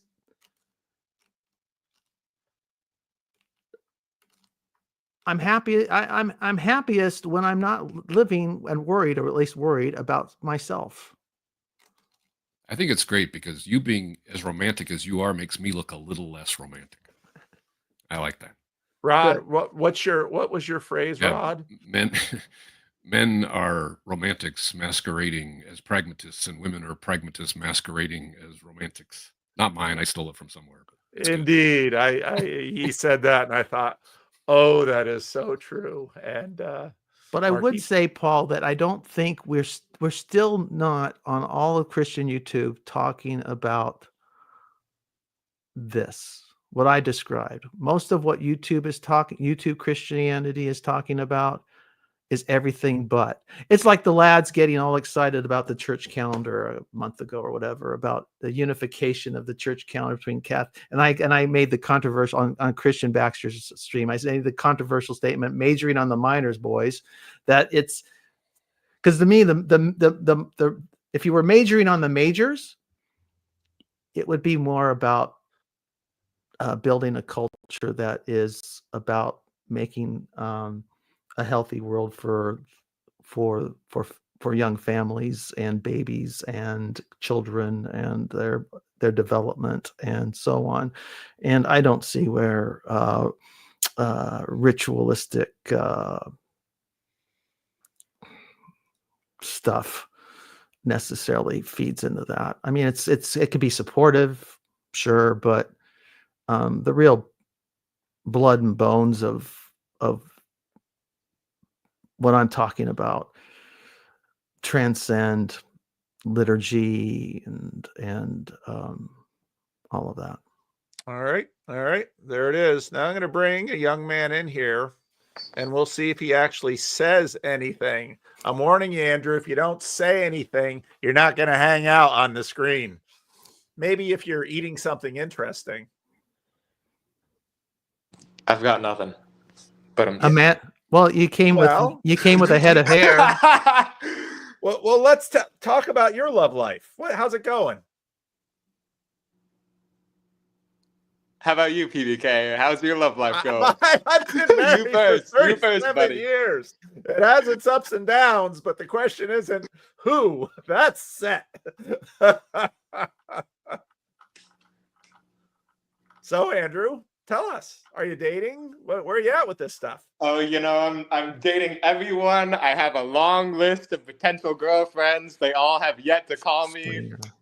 Blah, blah, blah, blah, blah. They all have yet to call me. I got news for you. You're going to have to pick up the phone yourself. What does your mother want for you, Andrew? What does my mom want for me? Yes. I don't know. Lots of things. Probably engineering. Nathan asked for the link. Are you watching Nathan the on link my is live dropped. stream? The link's dropped on PVK's channel. You're going to have to on my cut channel. And paste it. All right. Thank you, Andrew. All right. Two more. Hello. Sam. Good afternoon. I am starting a First Friday fire tonight. Me and some guy friends hanging out around the fire. Curious if you guys had any pointers or tips for navigating the conversation. I'll be sprinkling in some estuary protocol structure, but as I'm trying to encourage the masculine virtue IRL, I'm a bit nervous, getting like a dozen friends from various backgrounds together. Curious if you had any tips, recommendations, advice. All right. I of course would recommend the estuary protocol, but because it works. Okay.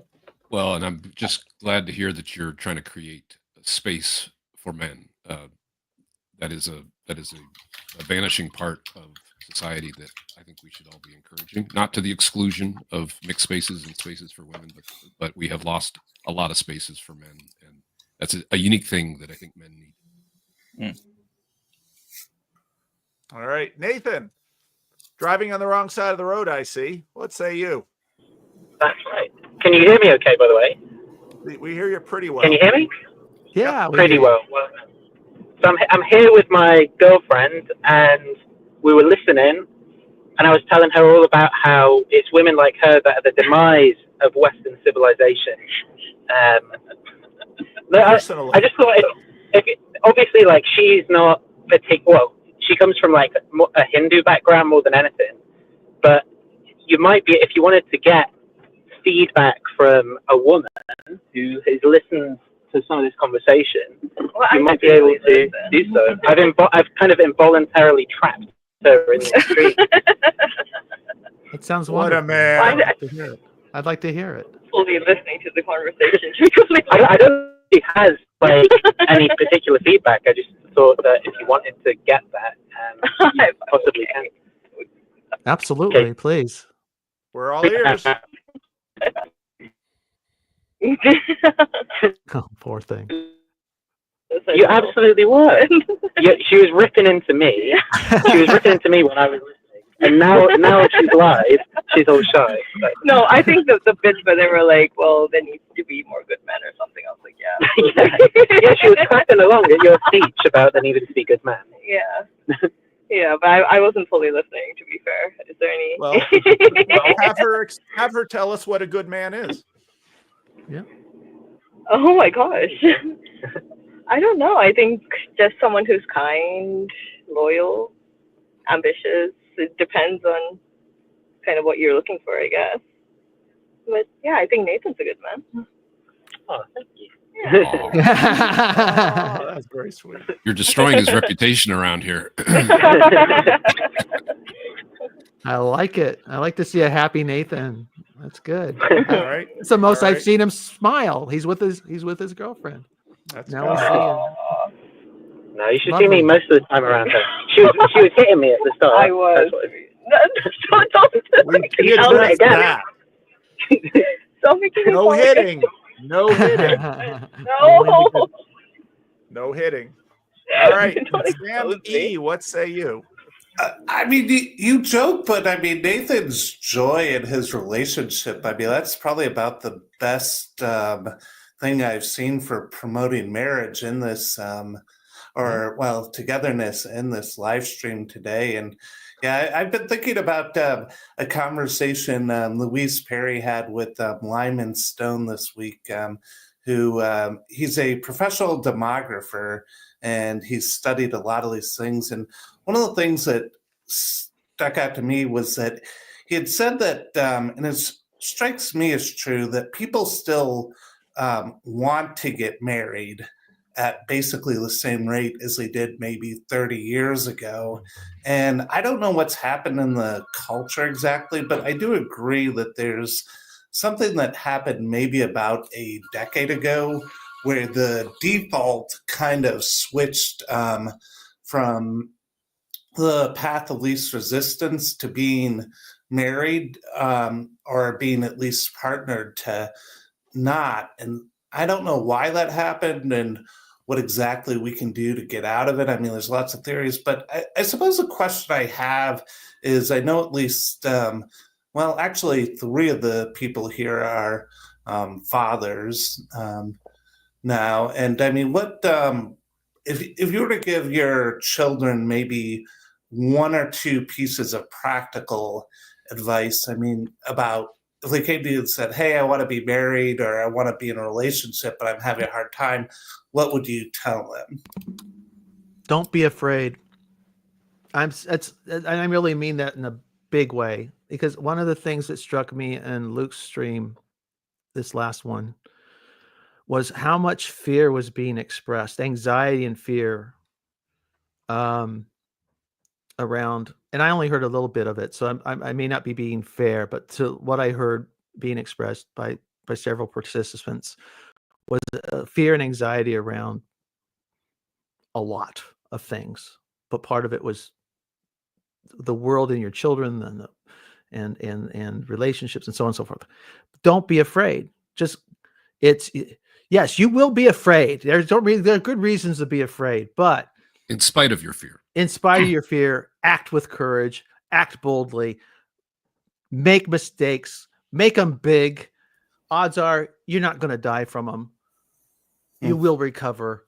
Don't be just you're go, and you're never going to get through this world. You're not going to get through this life unscathed.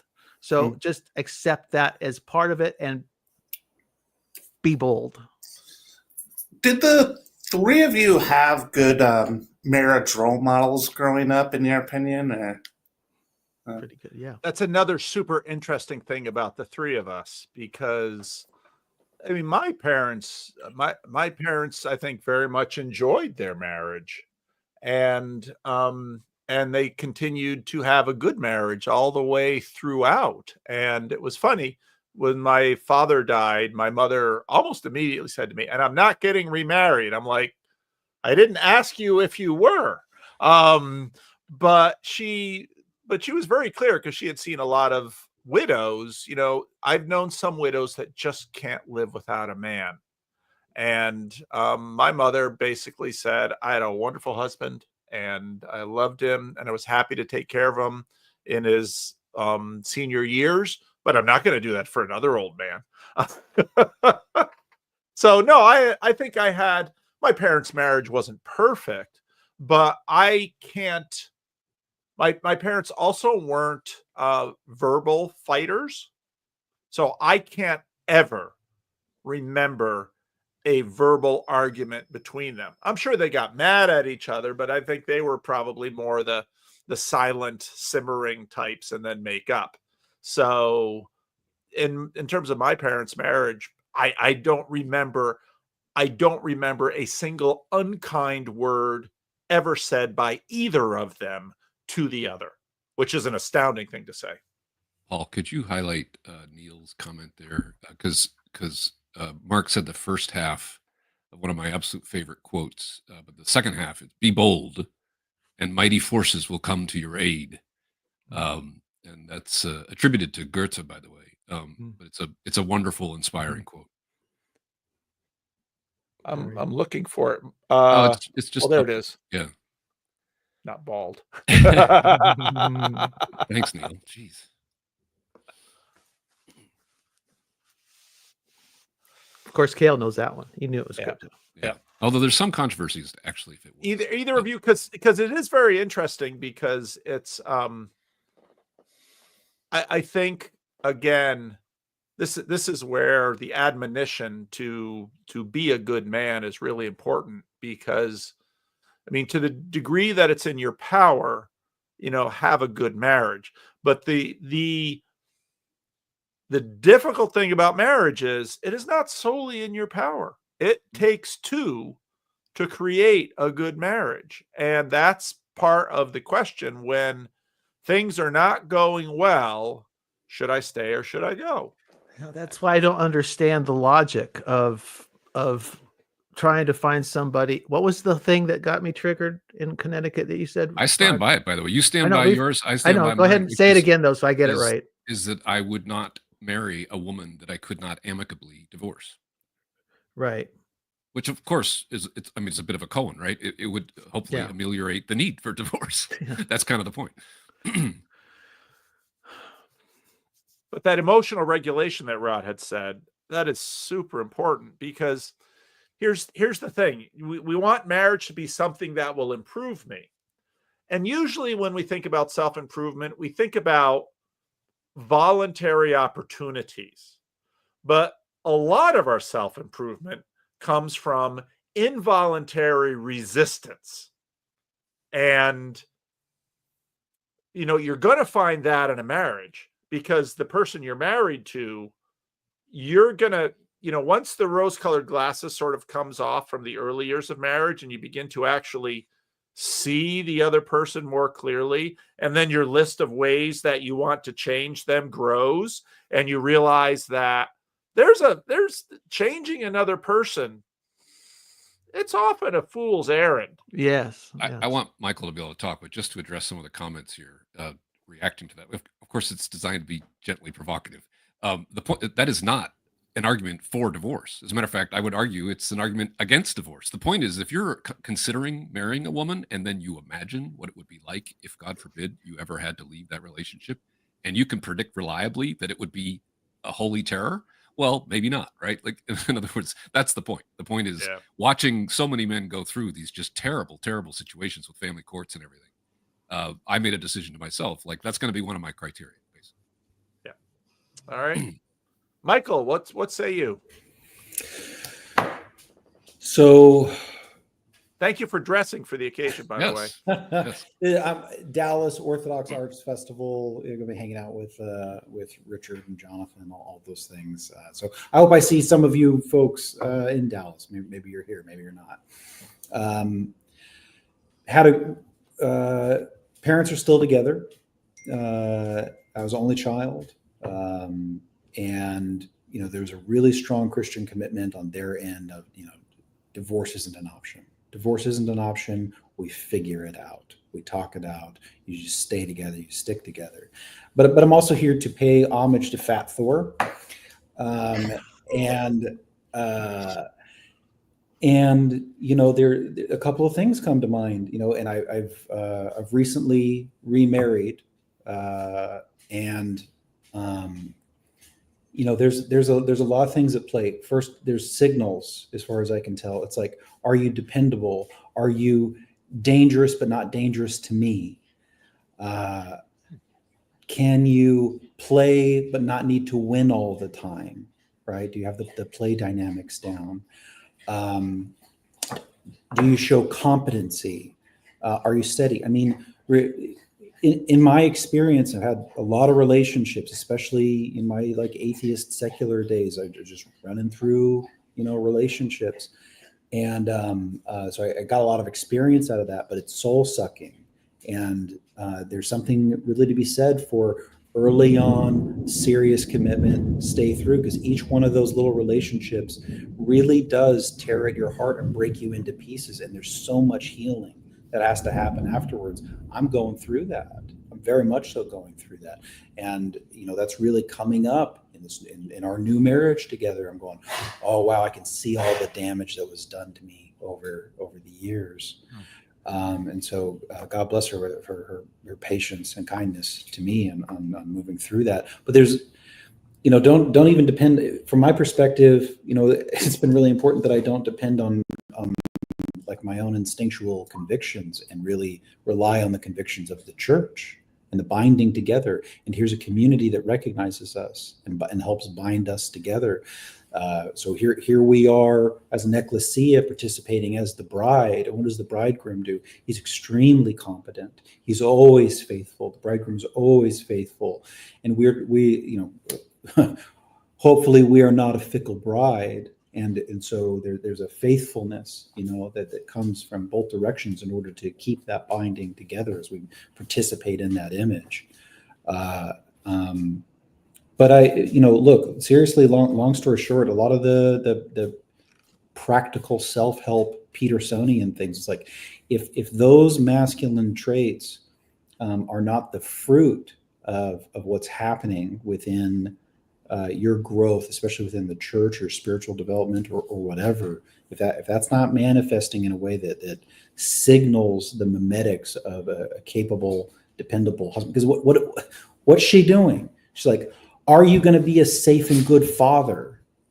That's what a lot of that is, right? Like, are you going to stick around? Like, are you signaling in any way that maybe you bail on this at some point, right?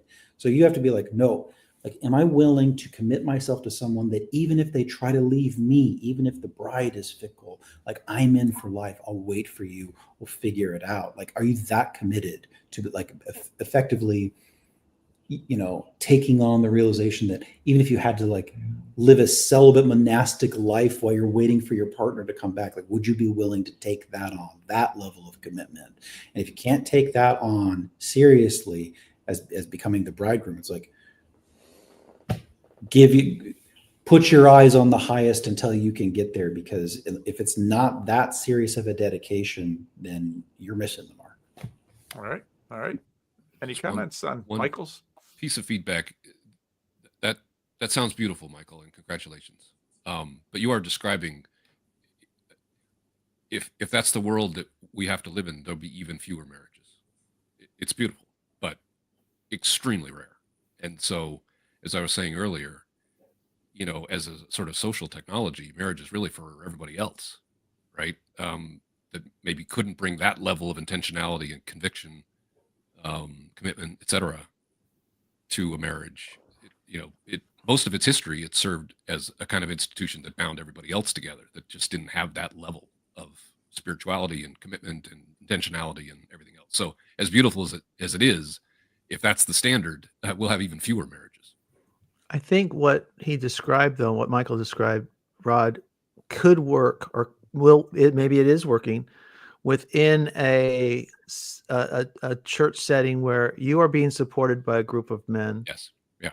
Who are mentoring you, and younger men than you, into this relationship, marriage with your wife, and that you also, your bride has a community of women mentoring and nurturing her in the same process. I think if you're in a culture that's mutually supportive, you'll be doing this together. So he's not just emptying himself and she's just consuming, but hopefully you hear they're the respect both, in it's my just, they're comment. both giddy. And Paul and I, this was an aside at Connecticut. After one of our heated discussions, I said, we should change the vows to die together instead of until death do us part. You sign up to die together, because life is learning how to endure loss well. I would have to say, though, and I don't know, I can't speak about the Orthodox Church or the Catholic Church, but I think in many churches, what I've seen in a lot of Protestant churches is that they've been working to recode the women with the new code and maintain the old code in the men. And I think that's Aaron Wren's point. And I think it's a point that it's been interesting because Adrir wrote about it recently, or someone did. And I've noticed this too in terms of the Orthodox conversation, which that's a segue to you, Cassidy, in a moment. It was interesting when we ran our little field trip to the Riverside Orthodox Church. It was the women who came out of that church and basically said, they were getting, Handmaid's Tale vibes. And so I think Aaron Wren's point is, what's happened in the church is that churches have been basically continuing to work the cultural new code into Christian women, maybe with a few little variations and tweaks, but the old code for the men. And this then at some point then provokes, let's say, men going to one church, women going to another church. But that's going to have consequences then in terms of the marriage as it goes on. So, Cassidy, what say you?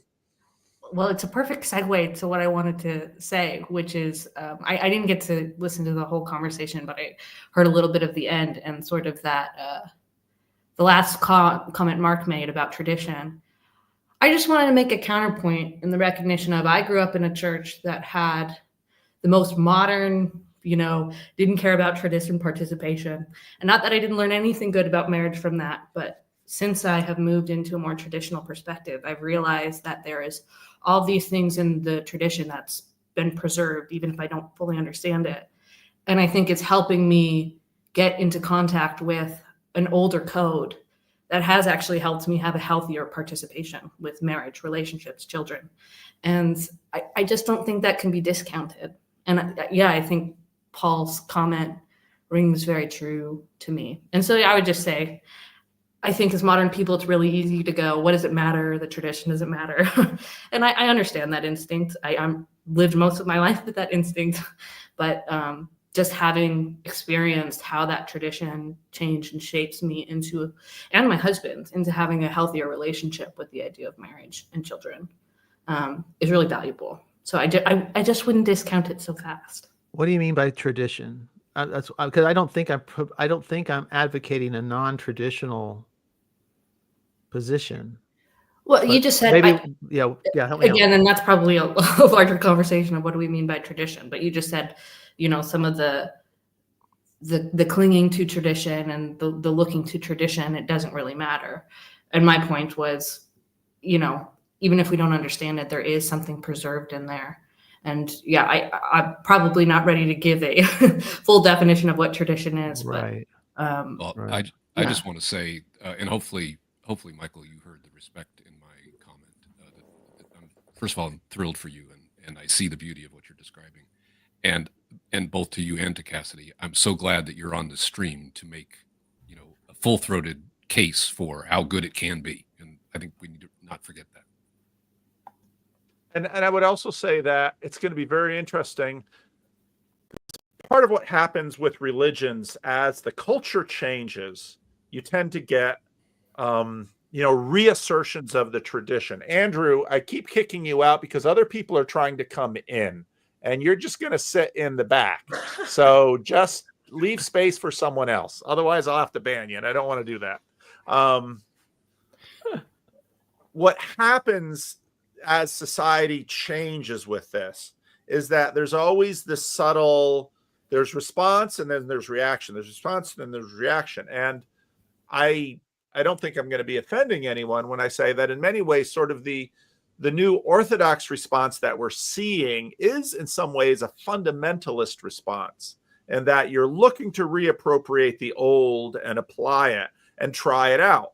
And so I think it will be interesting to see how this then moves, because I'm not saying that the old code can't be run. It's just that the kinds of pressures that sort of moved some of the old code out are still there. And so I think what usually happens is that with, say, a reappropriation of the old code, like you see in Orthodoxy, there's probably going to be some continual subtle tweaking to that old code to figure out how to run that old code in a new context. So, well, our hope is largely to aim at the eternal and not the old, and realizing that we could absolutely miss the mark and end up in an old practice of aiming at the eternal. But again, the hope is an aiming and constant reorienting. Am I hitting the mark? Are the fruits there? So that's the great hope.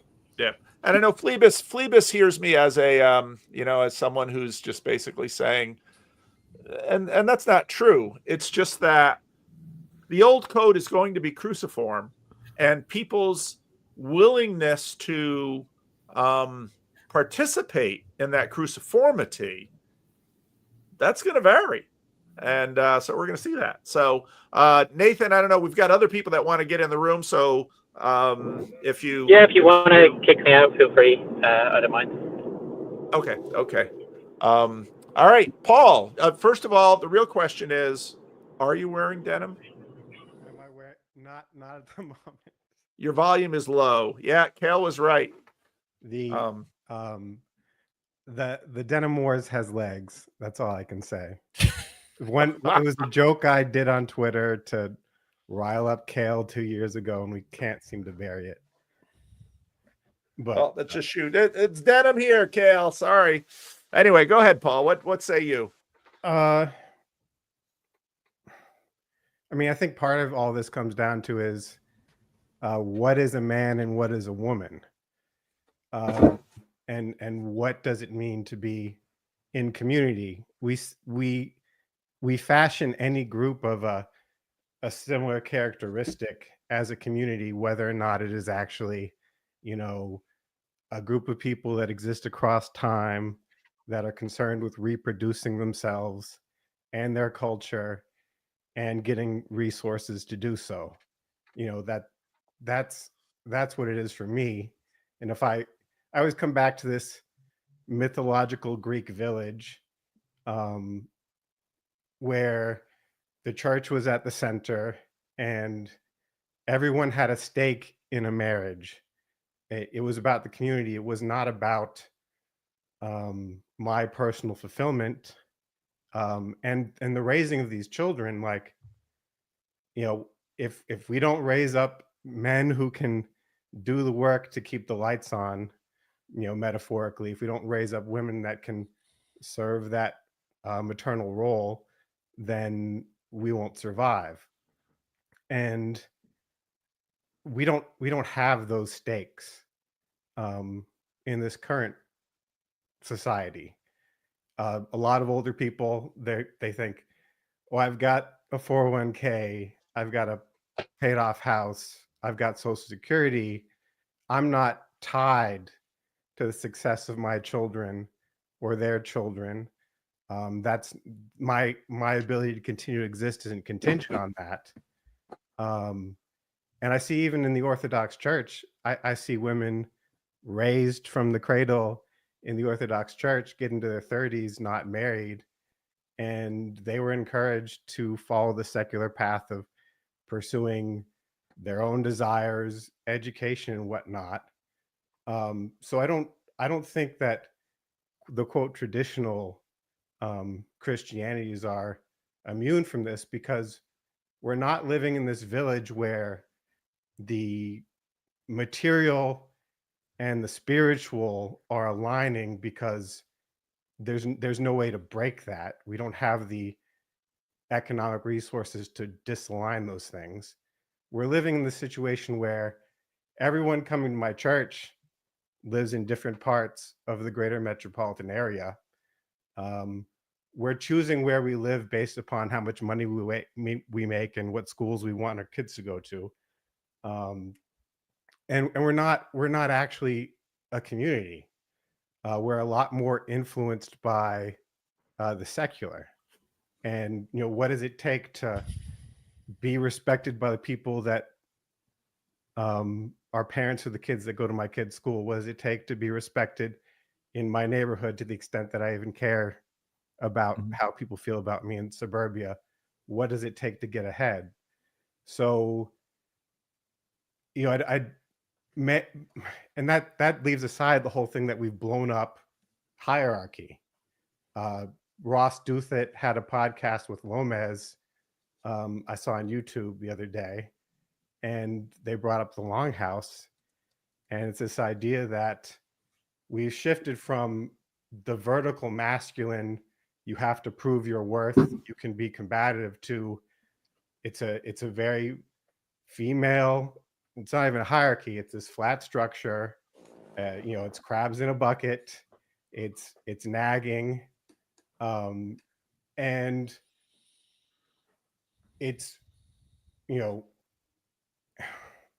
like what does a man who can't experience hierarchy, who can't achieve things, who's got all the the old code, we still have all the obligations on us, but we get none of the ownership, we don't get a legacy, and so there's no incentive to say plant that tree that your kids will sit in the shade of, because I'd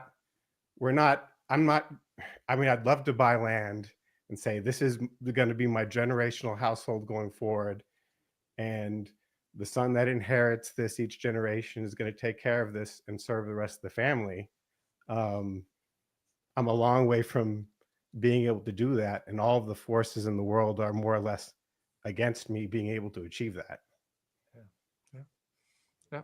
No, and I think that's right. And Nate Van Dennen, who's going to be my roommate at Synod, he was making the point that we were in a householder society. This, which happened when the individual rather than the household is the basic unit of society. And when it used to be that women had to, and men to a degree, if you were divorced from your family, you were done. And that was more true of women than men. And the case is now that people divorce their families all the time. And I don't mean just their spouses. I mean, they've got their 401k, they've got health insurance, and they're dependent on all these other institutions to keep them alive. An idea would be, in a traditional society, if let's say a man wasn't treating his wife well, the brothers and the father would visit that man, probably with some clubs, and say, you'd better treat her right, or you're going to have a bigger problem. And Sonny Corleone. Yeah. Mark's dad. Yeah, Mark's dad's going to show up at your house. No, I went along on one of those rides. No, I'm expletive deleted serious. Oh, I believe you, and this still will happen, but again, we live in a very different thing, different society. But I just say that there's not a female equivalent of what that ride Mark went on, right? In other words, women don't police other women who are behaving poorly in a relationship in the way, at least not in my world. They did in the world I grew up in. I can't say it's happening now. If you're going to be a featured speaker at Midwestuary, does that give you a chance to jump the queue in one of these live streams? So I'll shut up. No, I'm giving you a little props, like you earned it, right? Is it? Do you go by Paul Renee, or is it Paul Renee? Is that your? Sure. Paul Renee. Paul. Paul.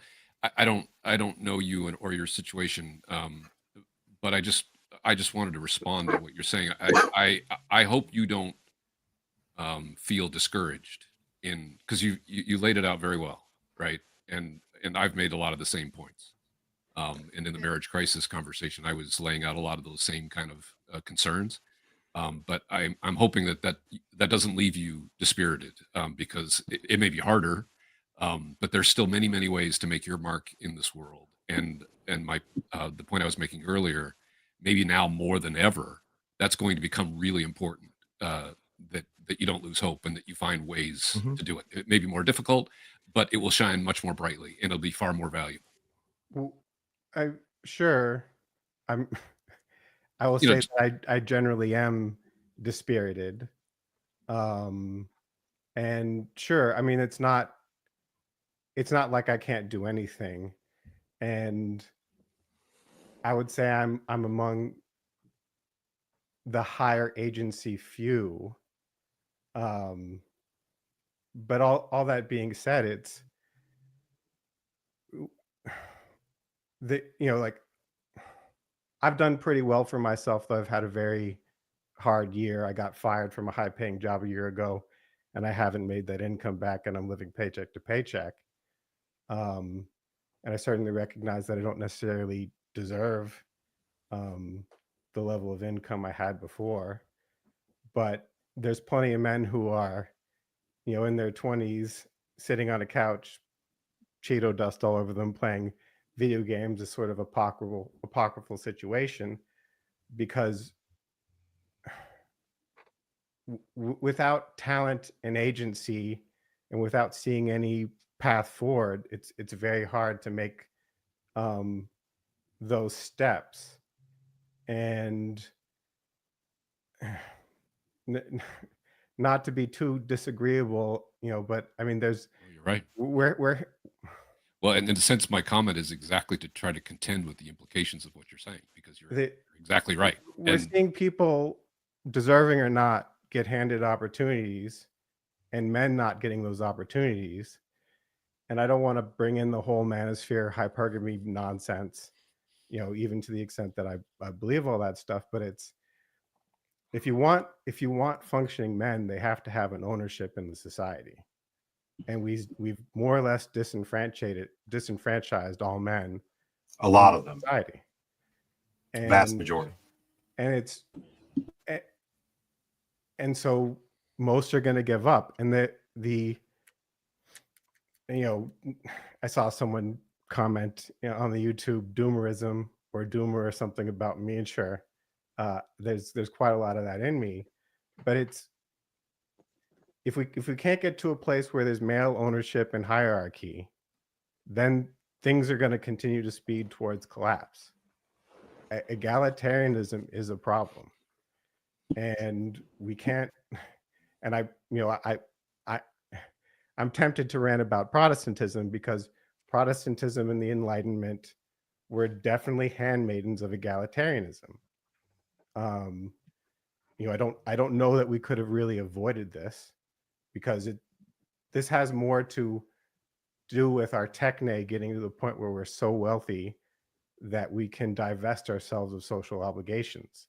And apparently our revealed preferences are, we would rather be able to do our own things without accountability than to make things work in a traditional manner. So I don't know what the answer is, but my heart is in the idea that we're going to continue to walk off the cliff, and then it's going to be chaos reintroducing hierarchy,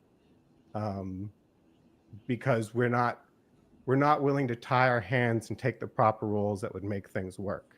without suffering first through the consequences of what we've done. Could I ask briefly, what do you want to own that you can't own now? I'm trying to understand. Like what is a legacy? You know, Mhm. why should I work all my life?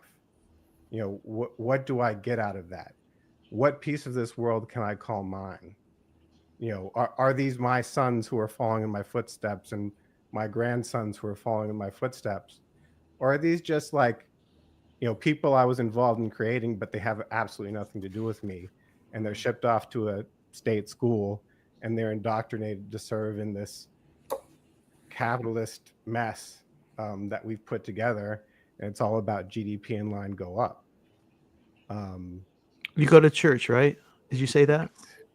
Though I've it's been a tough year, and I've missed quite a lot more than I probably should. I'm a very bad Orthodox Christian. But you have Christian friends who align with your values. Yeah, broadly speaking. And do you see the potential where, through the building of the relationship, maybe? Well, there's an old thing in Methodism. Wesley, I think, said you should make the most in life so that you can give the most. He was talking quite explicitly about income. Why, that's your purpose. I mean, I don't know if you need, this is new to me. So this would be a good discussion to have I'm later. going to move it. I'm going to move it can I along, just say Rod, and then Kale one more briefly, thing? and then on to Sandy. I'm very glad that you spoke up. And part of the reason I brought a little bit of attention to what you had said, first of all, because it does mirror a lot of the things that I've been saying, but in some cases I'm speaking kind of abstractly. I'm sort of trying to, channel a particular perspective. But when someone comes on and actually speaks to it directly, and you can hear in your voice the pain that comes with that. So the reason I said what I did was I basically agree with everything you just said, and I'm glad you said it. And what I'm trying to do is, despite that, be at least an encouraging voice. That's my main goal. Is that, and obviously, I don't know you, and I don't have any way to give you any prescription, but I just want to encourage you that the decline that you're predicting. First of all, I hope you're wrong. But if it comes, it's going to need you. It's going to need every one of us. So we still need to prepare, right? So in that preparation is some of the stuff that I'm trying to point to. Sandy, what say you? Oh, I'm sorry. Kale, you wanted to say something? She can go first. That's fine. Okay, go ahead, Sandy. Oh, and you froze. I did I? Can you you're hear me? okay. Yep. Okay. I hear so many things that that I've actually gone to private chat, so I can't watch that side as well, because it becomes distracting trying to think through all of the questions. But sorry, I've got this on small screen. I should put it on big screen. But what oops, I think it's Paul. I've got all the pop-ups. Yeah, but what Paul was just pointing at really sits in the place where I think about some of the what has made me over the last couple of years, when these conversations come up, actually step in to be brave and have some comments.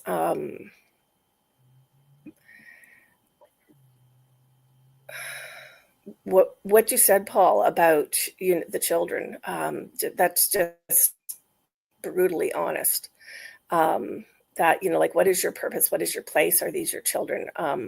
My second relationship was with a gentleman who had been previously married twice, and was putting the kids through university still, and I would listen. I think what you said is a lot of what the questions were in his mind, as terms to like a lot of what we're talking about is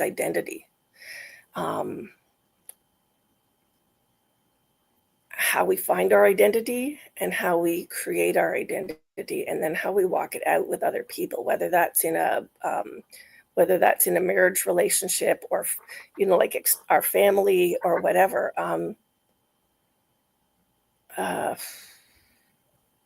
So I grew more in a barely 5-year relationship where he died than I did in a 36-year one that I left. And you guys have touched on a ton of good stuff today. I just want to say that, like, so there's a ton of good stuff. But one of the things I'm curious about, and I was just going to say, you know, jump on and say, so ping some of the questions you wish you could ask, you know, off me if you want.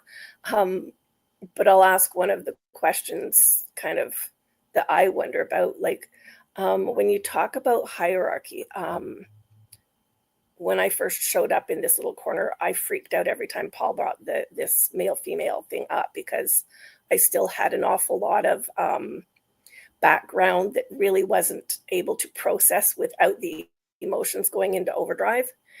And 2-3 years later now, it's kind of nice to be able to actually step in and not think I'm going to completely unravel. But that's one of the things that I wonder about in how people talk about the equality and the, what's that other word that comes up a lot? Anyways.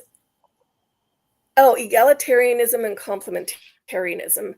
And then the other word that comes up a lot is hierarchy. I know the observations I made of the two relationships that I was in and sort of how I graded myself on both of them. But I'm just kind of curious as to, aside from my perspective on my own, you know, my own thoughts on that, what is that, like, what really is the key thing?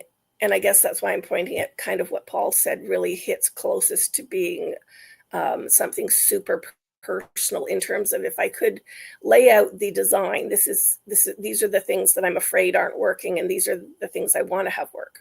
So what does it actually look like in terms of hierarchy and the kind of the balance place? And I can tell you places I think I failed and succeeded, if you want. Yeah, I don't know that we have quite that much time. I got 3 people after you.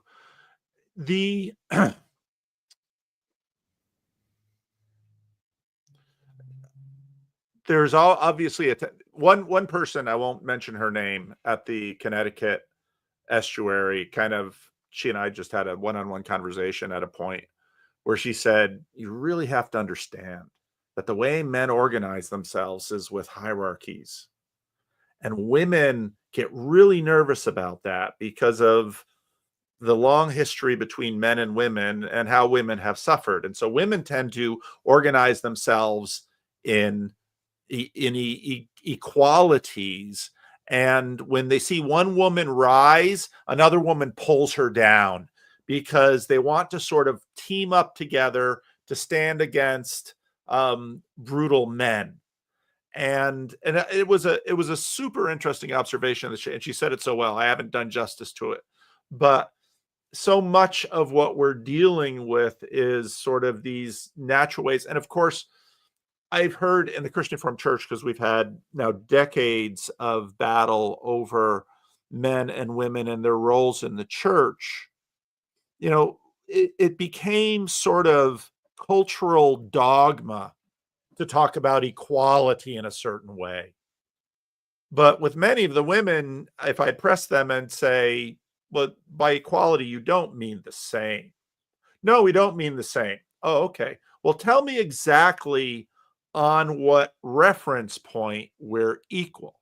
And this sort of gets back to equality of opportunity versus equality of outcome, a whole bunch of things. But there's so much hidden under that language that is so difficult to work through that we're just sort of scratching the surface of it, I think. And when you talk about, I mean, you've had 2 relationships that you could compare. And so for you learned a lot in terms of, because you had 2 different men. But when we start getting into the abstract with respect to these things, And then when people sort of have to interpret those abstractions into their own world, yeah, there's a lot of triggering for some people. Because in some ways, I don't know that we have any idea what these words mean between us. Mark Jackson, let's hear from you. Well, I'll give you one quick thing back, Paul. Okay, Sandy. If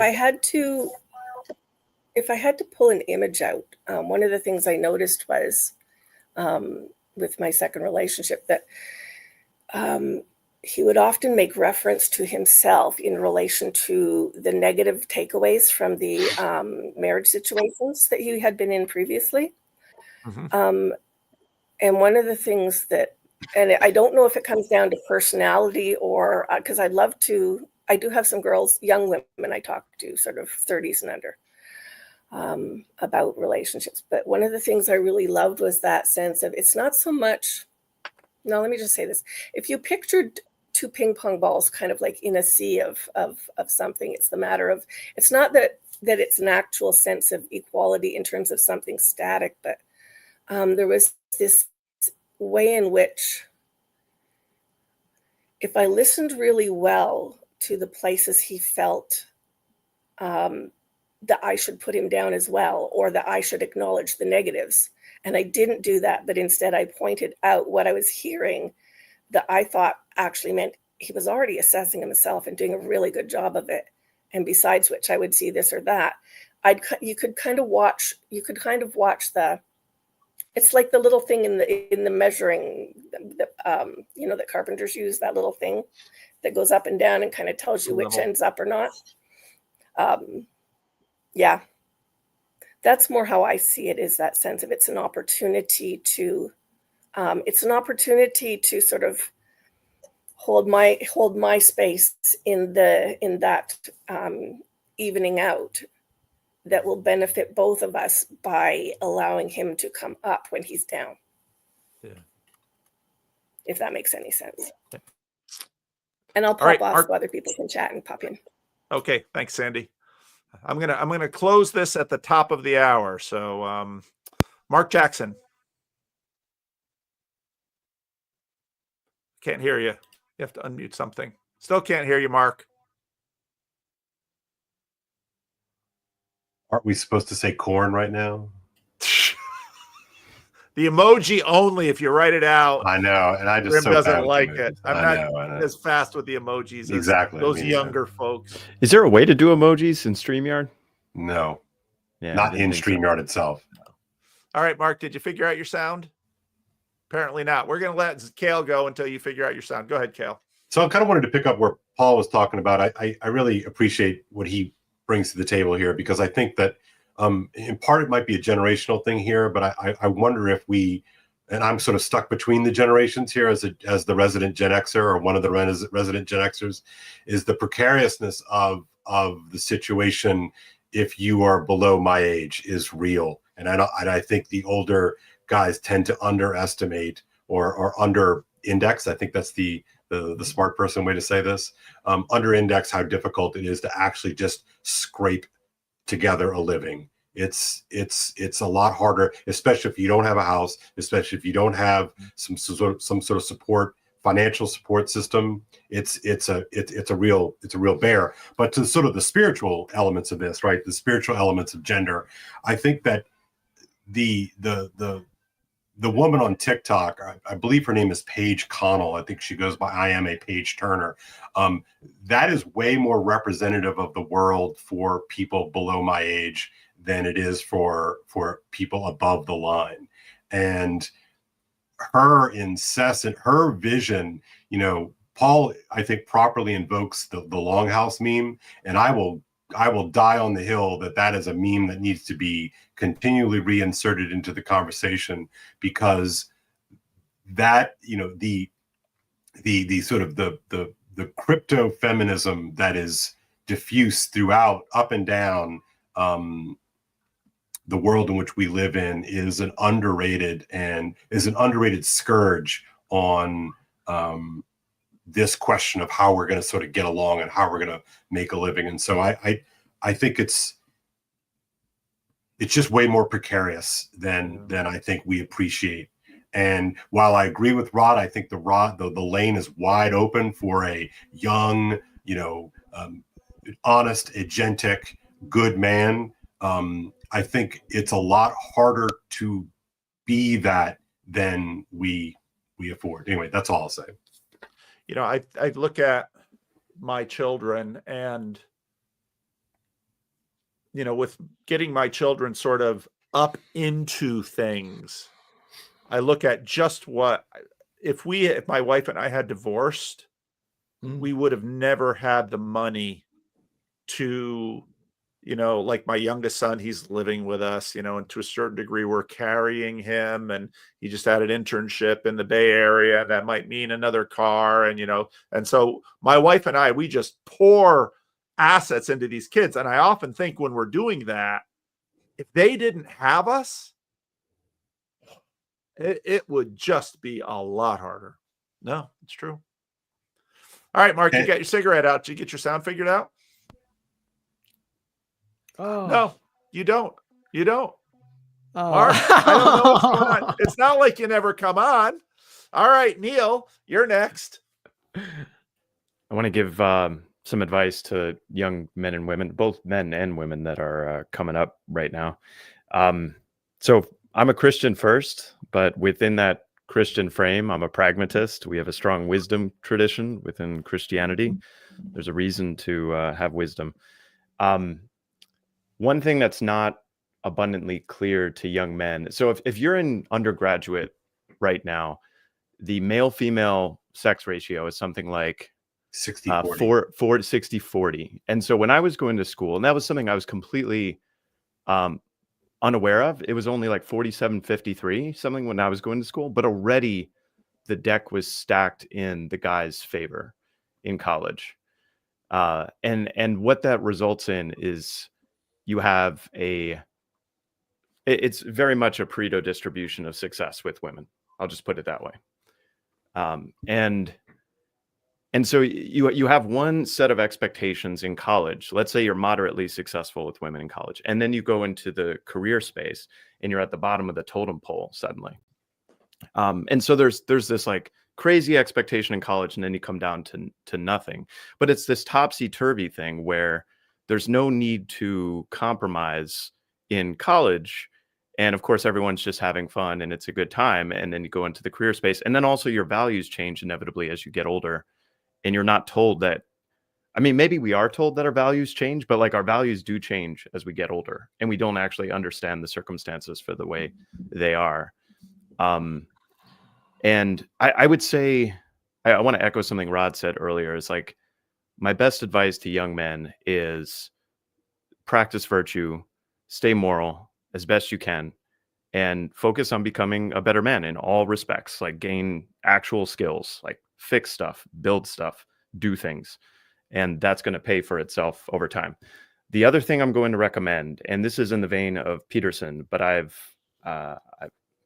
know a good amount about this now. This is the single best book there is on the dynamics between men and women. And this is by two psychologists, social psychologists. They're actually married, Roy Baumeister and Diane Tice. It's called The Social Dimension of Sex. Any young man or woman, I would have them read this book. Why? Like, Just say why. As I was reading that book, like at various points in it, I had to put it down because my heart just like thudded. It's like, oh geez. it's the epiphany level stuff that it would have been nice to understand that men and women are different and they have good reasons for being different. And it goes over the social science very well. So yeah. And I found it particularly illuminating since it was a husband-wife combination, both of them social scientists who wrote this. Yeah. I didn't get to it, but to chime in on that point, Neil, I started and I got distracted, but the point I was onto was if you're only taking kind of a casual impression of the way things are at the moment, let's say, to the 2-to-1 ratio we're almost at with undergraduate degrees and we now know that in at least large cities, women under 30 actually out-earn men under 30. I mean, there's a lot of things that are pointing to this, right? It would be easy to come away with the conclusion that never before have young women had more power than now in society, right? And there's lots of ways you can make that case, and you wouldn't exactly be wrong. But the point I didn't get to was actually to your point about the 2-to-1 ratio, right? Right underneath that, the shadow side of that is deeply disempowering, right? Like, imagine you actually were a young woman who was thinking ahead and trying to be intentional about the whole thing, and you go looking for a peer, a man, with the idea of, well, how about we get started on a life together? And you encounter a whole lot of men who are like, oh, I'm nowhere near ready for that, right? And so but Rod, if you look at that one, the TikTok, imagine if you just watched a couple of those TikToks and you're 25 years old, you're a guy, you're like, are you fucking kidding me? I get it. No, exactly. Fuck no. Well, but so that's my point. It's like at the first level of analysis, which is Sorry, where I Paul. think we are right now. Oh, what? We're not allowed to swear? I don't know. Y'all were. No, Paul Renee was laughing, and I was just thinking, this is coming from Team Khaki. It's like my comeback was, Kale, watch your fucking language. W, you sneak into the stream. But so it would be easy to miss how deeply disempowering it actually is to be a young woman today, because the structure of the system as it is right now is setting you up. It's absolutely setting you up for many regrets later in life. And I don't think you have to moralize about that to see that. I don't know. Can you part of that is some amount of choice. You can a lot of men could be doing work that would bring them up above the median income if they were willing to do that work. Most of it's outdoors, or most of it's highly physical. It's somewhat technical, requires some degree of education, apprenticeship. But if you enter the trades, you'll do very, very well for yourself as a man. I just don't see a lot of men doing it now. And I know guys who are advanced in the trades. They either own a business or they as contractors typically, and they'll say, I just can't find somebody young to take over my business. So he's going to watch he's basically come to a point where he'll just sell his plumbing business or his whatever. So it's it's somewhat of a choice. Now you get to a certain point, you get to a certain age, it's harder to do. You get too old to enter. It's because it's a young man's game. But these are choices that are made when you're young, and it's. So, Paul, Renee, you were shaking your head when Mark was talking. Why did you disagree? And so was Kale. So, it's multidimensional. Number one is, sure, someone can earn $100,000 as a plumber, and if they're super successful and business minded, they can make a plumbing business and scale.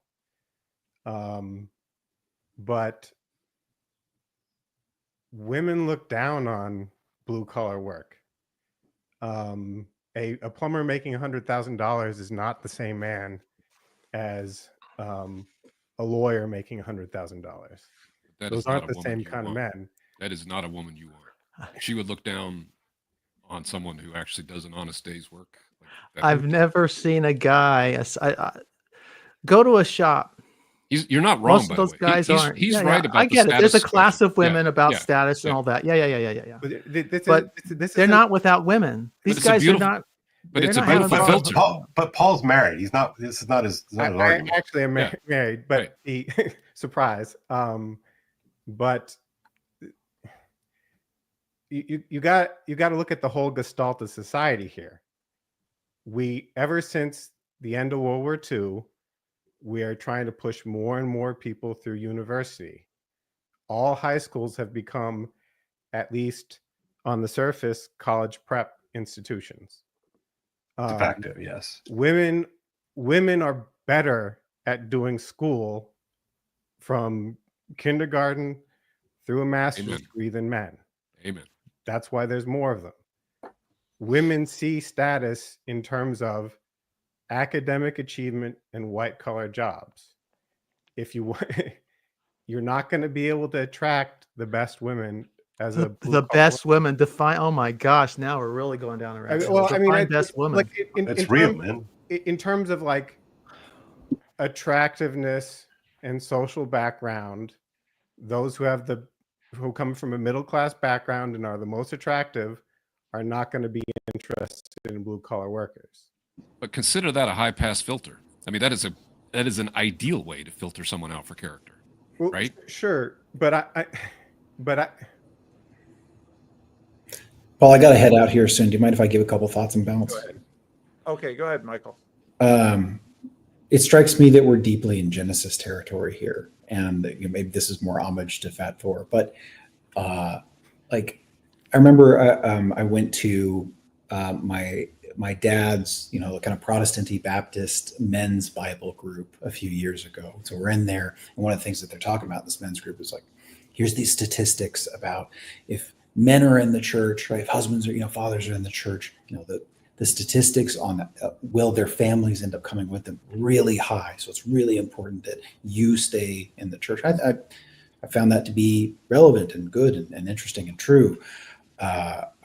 What I've seen play out in the Orthodox Church is you have this huge influx. We'll see where it goes. We're kind of only 5 years in, but here's this influx of men.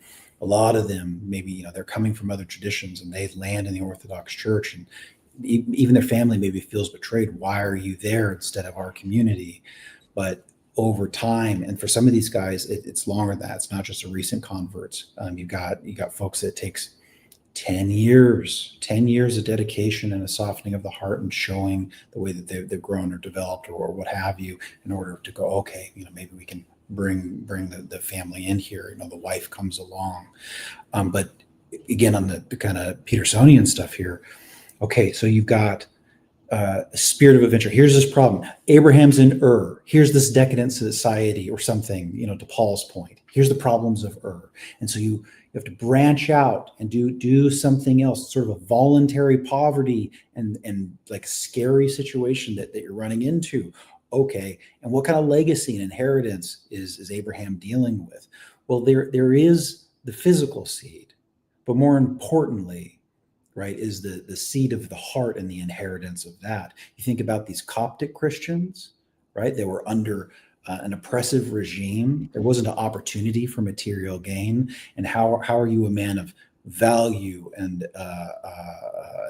someone who shows competency while you're in this lower class, and you're not going to escape it for generations? And so the inheritance and riches and value in Christ, I don't know how better to put it. That's the real seed. That's the real inheritance. That's where to invest your riches. I'm doing okay right now materially. I may have to drop some of this. Economy might change, but that ends up being like the most important thing. And then lastly, so you have Adam. Again, big Genesis territory here. Adam blames Eve. Oh, it's the woman. Oh, why'd you give me this woman, right? Versus the second Adam, Jesus comes along and he takes all of it on his shoulders. It's a different image that has to be taken on. But when women end up in this environment, there's a seriousness of another image, because yes, here's the son. Yes, there's the father, but also there's also the obedient daughter and then the mother of the son. And that's an image that they're going to have to grapple with, which I can't speak to very well, but I see it playing out. I got to bounce. Thank you, everybody. All right, Michael. Thank you. Mark, do you have your sound? If you could hear me now, singing somewhere through the lonely night. You can hear me? We can hear you. Singing through the lonely night out there in Tbilisi. I love him. What say you? Say again? What say you? What do you want to say? I want to slap you all in the faces, and especially Mr. Mark D. Parker, because you're all being flat earthers.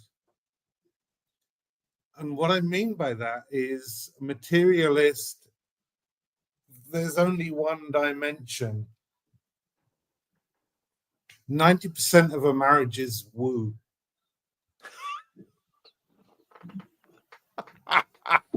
And you know this, Mark. You married your girl after a week, so did I. It's woo. Well, I married her. I got engaged None a of week. you talked about the woo. So, Mark, you got engaged. Both Marks, you got engaged after a week. Is this something you recommend to other men? Sorry, I missed that. My son was talking. Yeah. This is for both Marks because it sounds like you both have this. Find a good woman, grab her, lock her down. How Yep. could you know that within a week? I knew it. I did. I knew after a knew it. week of very intense dating where I just looked at her and said, well, I know I'm not going to do better than this. Well, you were right in hindsight, but is this something you recommend to other men? Sure, I didn't absolutely. have that. I had a I said, descent- right? Remember, I said, be bold, don't be afraid. You're going to take your beatings. You might lose.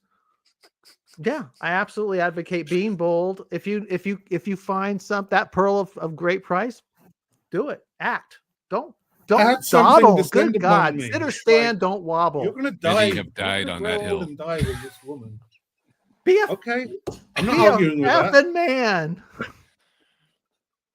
Well, at least standing behind it. So that's why I asked. See, now I'm a deacon. I can't use that kind of language in It's kind public. of. I mean, it's easy for you to say because it all worked out for you. But It fair is enough. easy for it. Well, no, it's not easy for. It wasn't easy to do. Understood. Okay, As I here's the said, thing. I'm bleeding all over the place around here, but it's part of life. Sorry. I knew I would grow old and die with my wife, unless I effed it up, pun intended. So let's just not do that, and then I get to grow old and die with her, and she gets to grow old and die with me, and we're both happy. Children are happy. Everyone's happy. All our friends are happy. It just works. All I have to do is just not make a mess of it, which isn't that hard, really.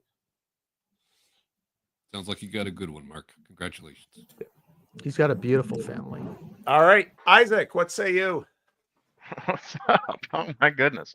It's a ravishing conversation. I enjoyed every minute of it. All the boundaries being broken and stuff. No, I just I resonated very, very much so with what you were saying, Paul. Paul Renee. It was kind of I've had almost kind of carbon copy experience, at least in the retelling that you've given here briefly, with losing a job, not knowing how to stand back up, going through a school to get a license, and then finding something else to do. And it's like, even after I go through all this toil, what's going to be on the other side of this? Is it going to be something that I'm going to be proud of? Sure, I'm going to be okay with the accomplishment of getting this, but is it going to move me towards being a better person, better guy, accomplishing stuff? And then, that I can look back and, familiars of mine can look back and, appreciate and so forth. And, just kind of wrestling with all those questions. And it's tough. It's, beyond words, but in those moments, you apparently, I just kept having all kinds of, it's hard to really say for me because of the past that I've had with, poor church going experiences and stuff, but it's miraculous things that have allowed me to be where I'm at today with having, caring people around me. And it's like, I didn't know how that these people were secretly there wanting to support me. And it's like, on the one hand, it's, you know, it's a heck of a time trying to, locate yourself on, a socioeconomic uh, rung of the, ladder, so to say. But and I know it's not just socioeconomic when you talk about legacy, but it's like, that's, these measures inform people of what they mean to the world by, the money that you make. And while it's not all materiality, it's, it's good to provide for the people that you care for, and it's good to, let people know that these things are important through these kinds of acts. And it's tough to know in the good times, in all kinds of uh, all kinds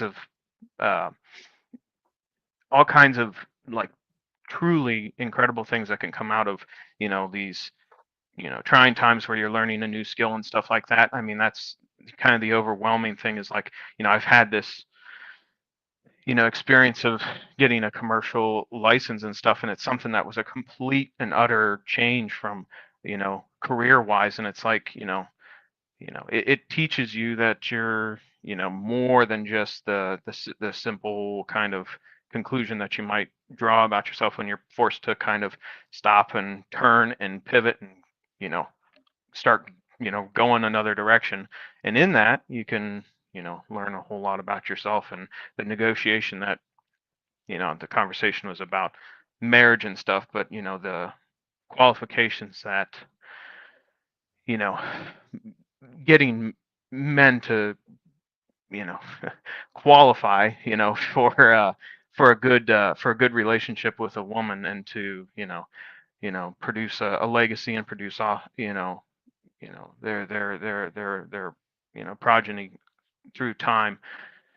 These things are I can look back at these things and say, well, it was with the right eyes to see. These things are something that I definitely cherish. So yeah. All right. Thank you, Isaac. Yeah. Nathan, we've got 2 minutes before I'm going to start the branding. So now that I you're in got a quiet room, Was it too noisy before? Sorry about that. no, it was fine. It was fine. That was And awesome. it was awesome. I wish your girlfriend had gotten on camera and said a little something to us. That would have been great. Yeah. Honestly, she was so cocky beforehand when it was just you guys talking, and then as soon as and she had a go at me afterwards as well.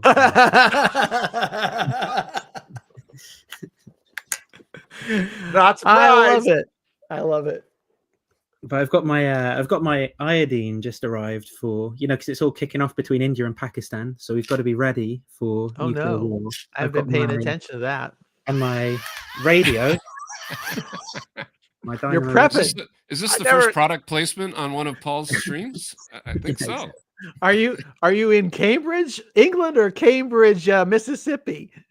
I'm kidding with the prepping thing. It's a prepper joke. No, we all got to be. I think it was when it was kicking off between India and Pakistan the other day. I got a bit worried. I was like, I don't fancy dying of nuclear fallout on the other side of the world. No. Are you in Cambridge, England? I'm near Cambridge. I mean, I'm about an hour's drive away from there. I lived in Cambridge for 8 years. Yeah, I'm in Watford at the minute. So quite well. Look at that. I got a super chat. Look at that. Wow. How about that? And I will be What's at our 1 split o'clock. on that, Paul? Yeah. At 1 o'clock, I guess right now, over at Benjamin Boyce's channel, I have a conversation that I recorded with him about a month ago. I don't even remember what we talked about, but we talked. So that's coming up at Ben's channel. So It's been fun, guys. Thank you. My, all right. my only take I was going to drop just from listening to all this is relationships are complicated. For real. If you haven't watched my conversation with Raymond, wow. And probably Monday or Saturday, I'll drop my conversation with Ethan, which is 3.5 hours. Another big one. So yeah, we're going full Joe Rogan here. So anyway, thank you all for participating. Special thanks to Rod and Mark for anchoring this thing. And I don't know that we resolved anything, but I hope that we got a bunch of the Connecticut folks back together on this. It was good. Yeah, it's true. Thanks for the invitation, Rod and Paul, for hosting. Yeah. So Well, it's fun, my guys. pleasure. All right, here we go. Let's see. Oh, because Clara said there weren't quite enough women here. Also in today's community report, Clara, our resident sociologist, had some relevant things to say to the world. So this is my kitchen. You can even see that there is a fly trap behind me. That's something I would have removed if I had really thought about this, because that is disgusting. Right now I am roasting chicken to eat later today, and I feel like I need to justify that to myself and to the world, like literally to the world, because I'm live streaming. Midwestuary 2025, August 22nd through the 24th in Elmhurst, Illinois. A weekend you won't want to miss with special guests Cale Zeldin, Paul Vanderklay, Rod Dreer, Elizabeth Oldfield, John Vervaeke, and Jonathan Pajot. Midwestuary 2025, the Fellowship of the Spirit. Stay tuned for more details. Visit us at midwestuary.com for ongoing updates. Still I have it. There are moments I conveniently forget that I'm a 40-year-old man. The last vestiges of a ghost long dead. The ghost with a messiah complex. A messiah too lazy to rise or ascend. Happily hurt and hard. A hanger-on or haunting of a time past. A heroic dream of the harrowing of hell. Failure to launch. Cling to a life vest. Treading in spells that linger and last. Mom and Dad, righteous and mad, daydreamers with ghosts of their own. My memory of them stoic, looking with aims to pretend. Always on the brink of somewhere. Each a child dancing on the fence. On down the river. Dreamt in the sunshine. Saturday morning cartoons, the only Sabbath I knew. A disciple of Jim Henson and John Hughes. Worship in cathedrals where the Toys R Us. Baptized in ball pits. A clown served the sacrament we eat. More Pepsi and Pizza Hut. Say please. Say cheese. Between Kurt Cobain, a scrambled cable screen, towers tumbling, Super Bowls, and reality TV, the ghost is constitutionally unwilling and intrinsically unable to see and be seen, searching madly for attention to seek. But you could be anything.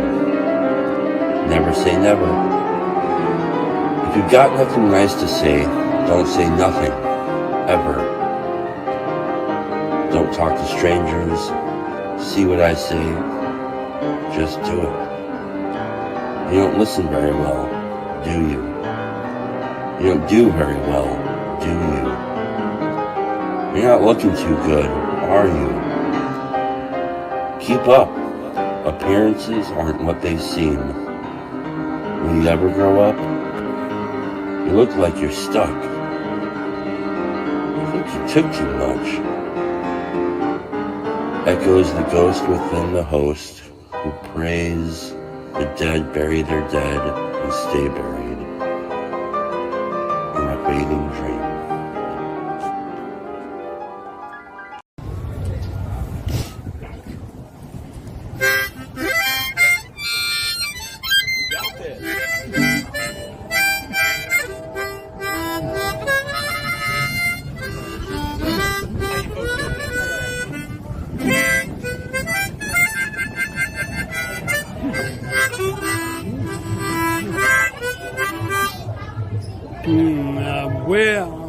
Where are you here? Oh, there I am. Hey.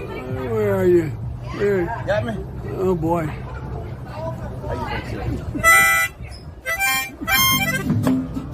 Yeah. Walk with me, Lord. Walk with me. Come on, man. Walk with me, Lord. Walk with me. All that long is Jesus' journey. Walk with me, Lord. Walk with me. Yeah. Walk with my mama. Yeah, walk with my mama. Walk with me. Walk with me too. You walk with my mama. Yeah. walk with me too.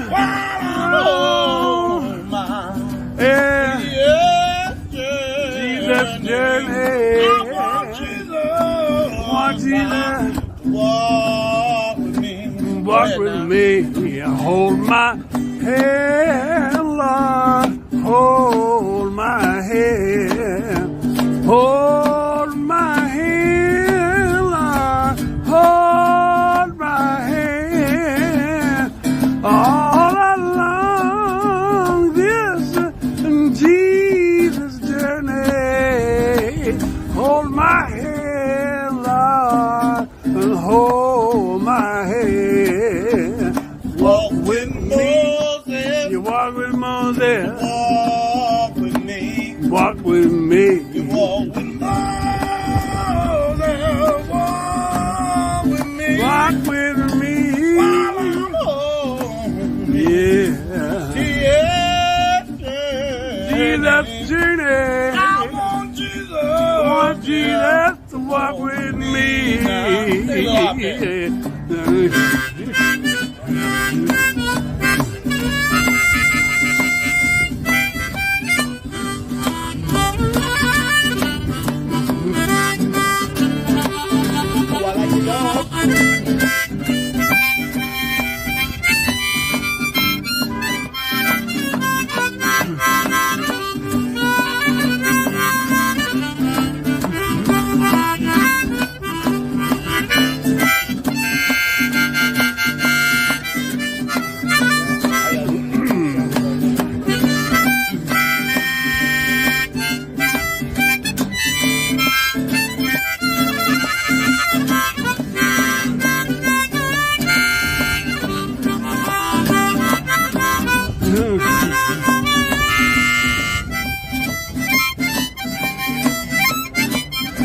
Say, walk with me, Lord.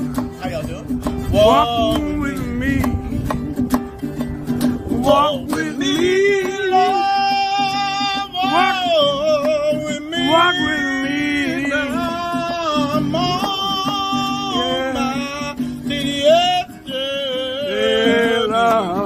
I want Jesus. I want Jesus to walk with me. To walk with me.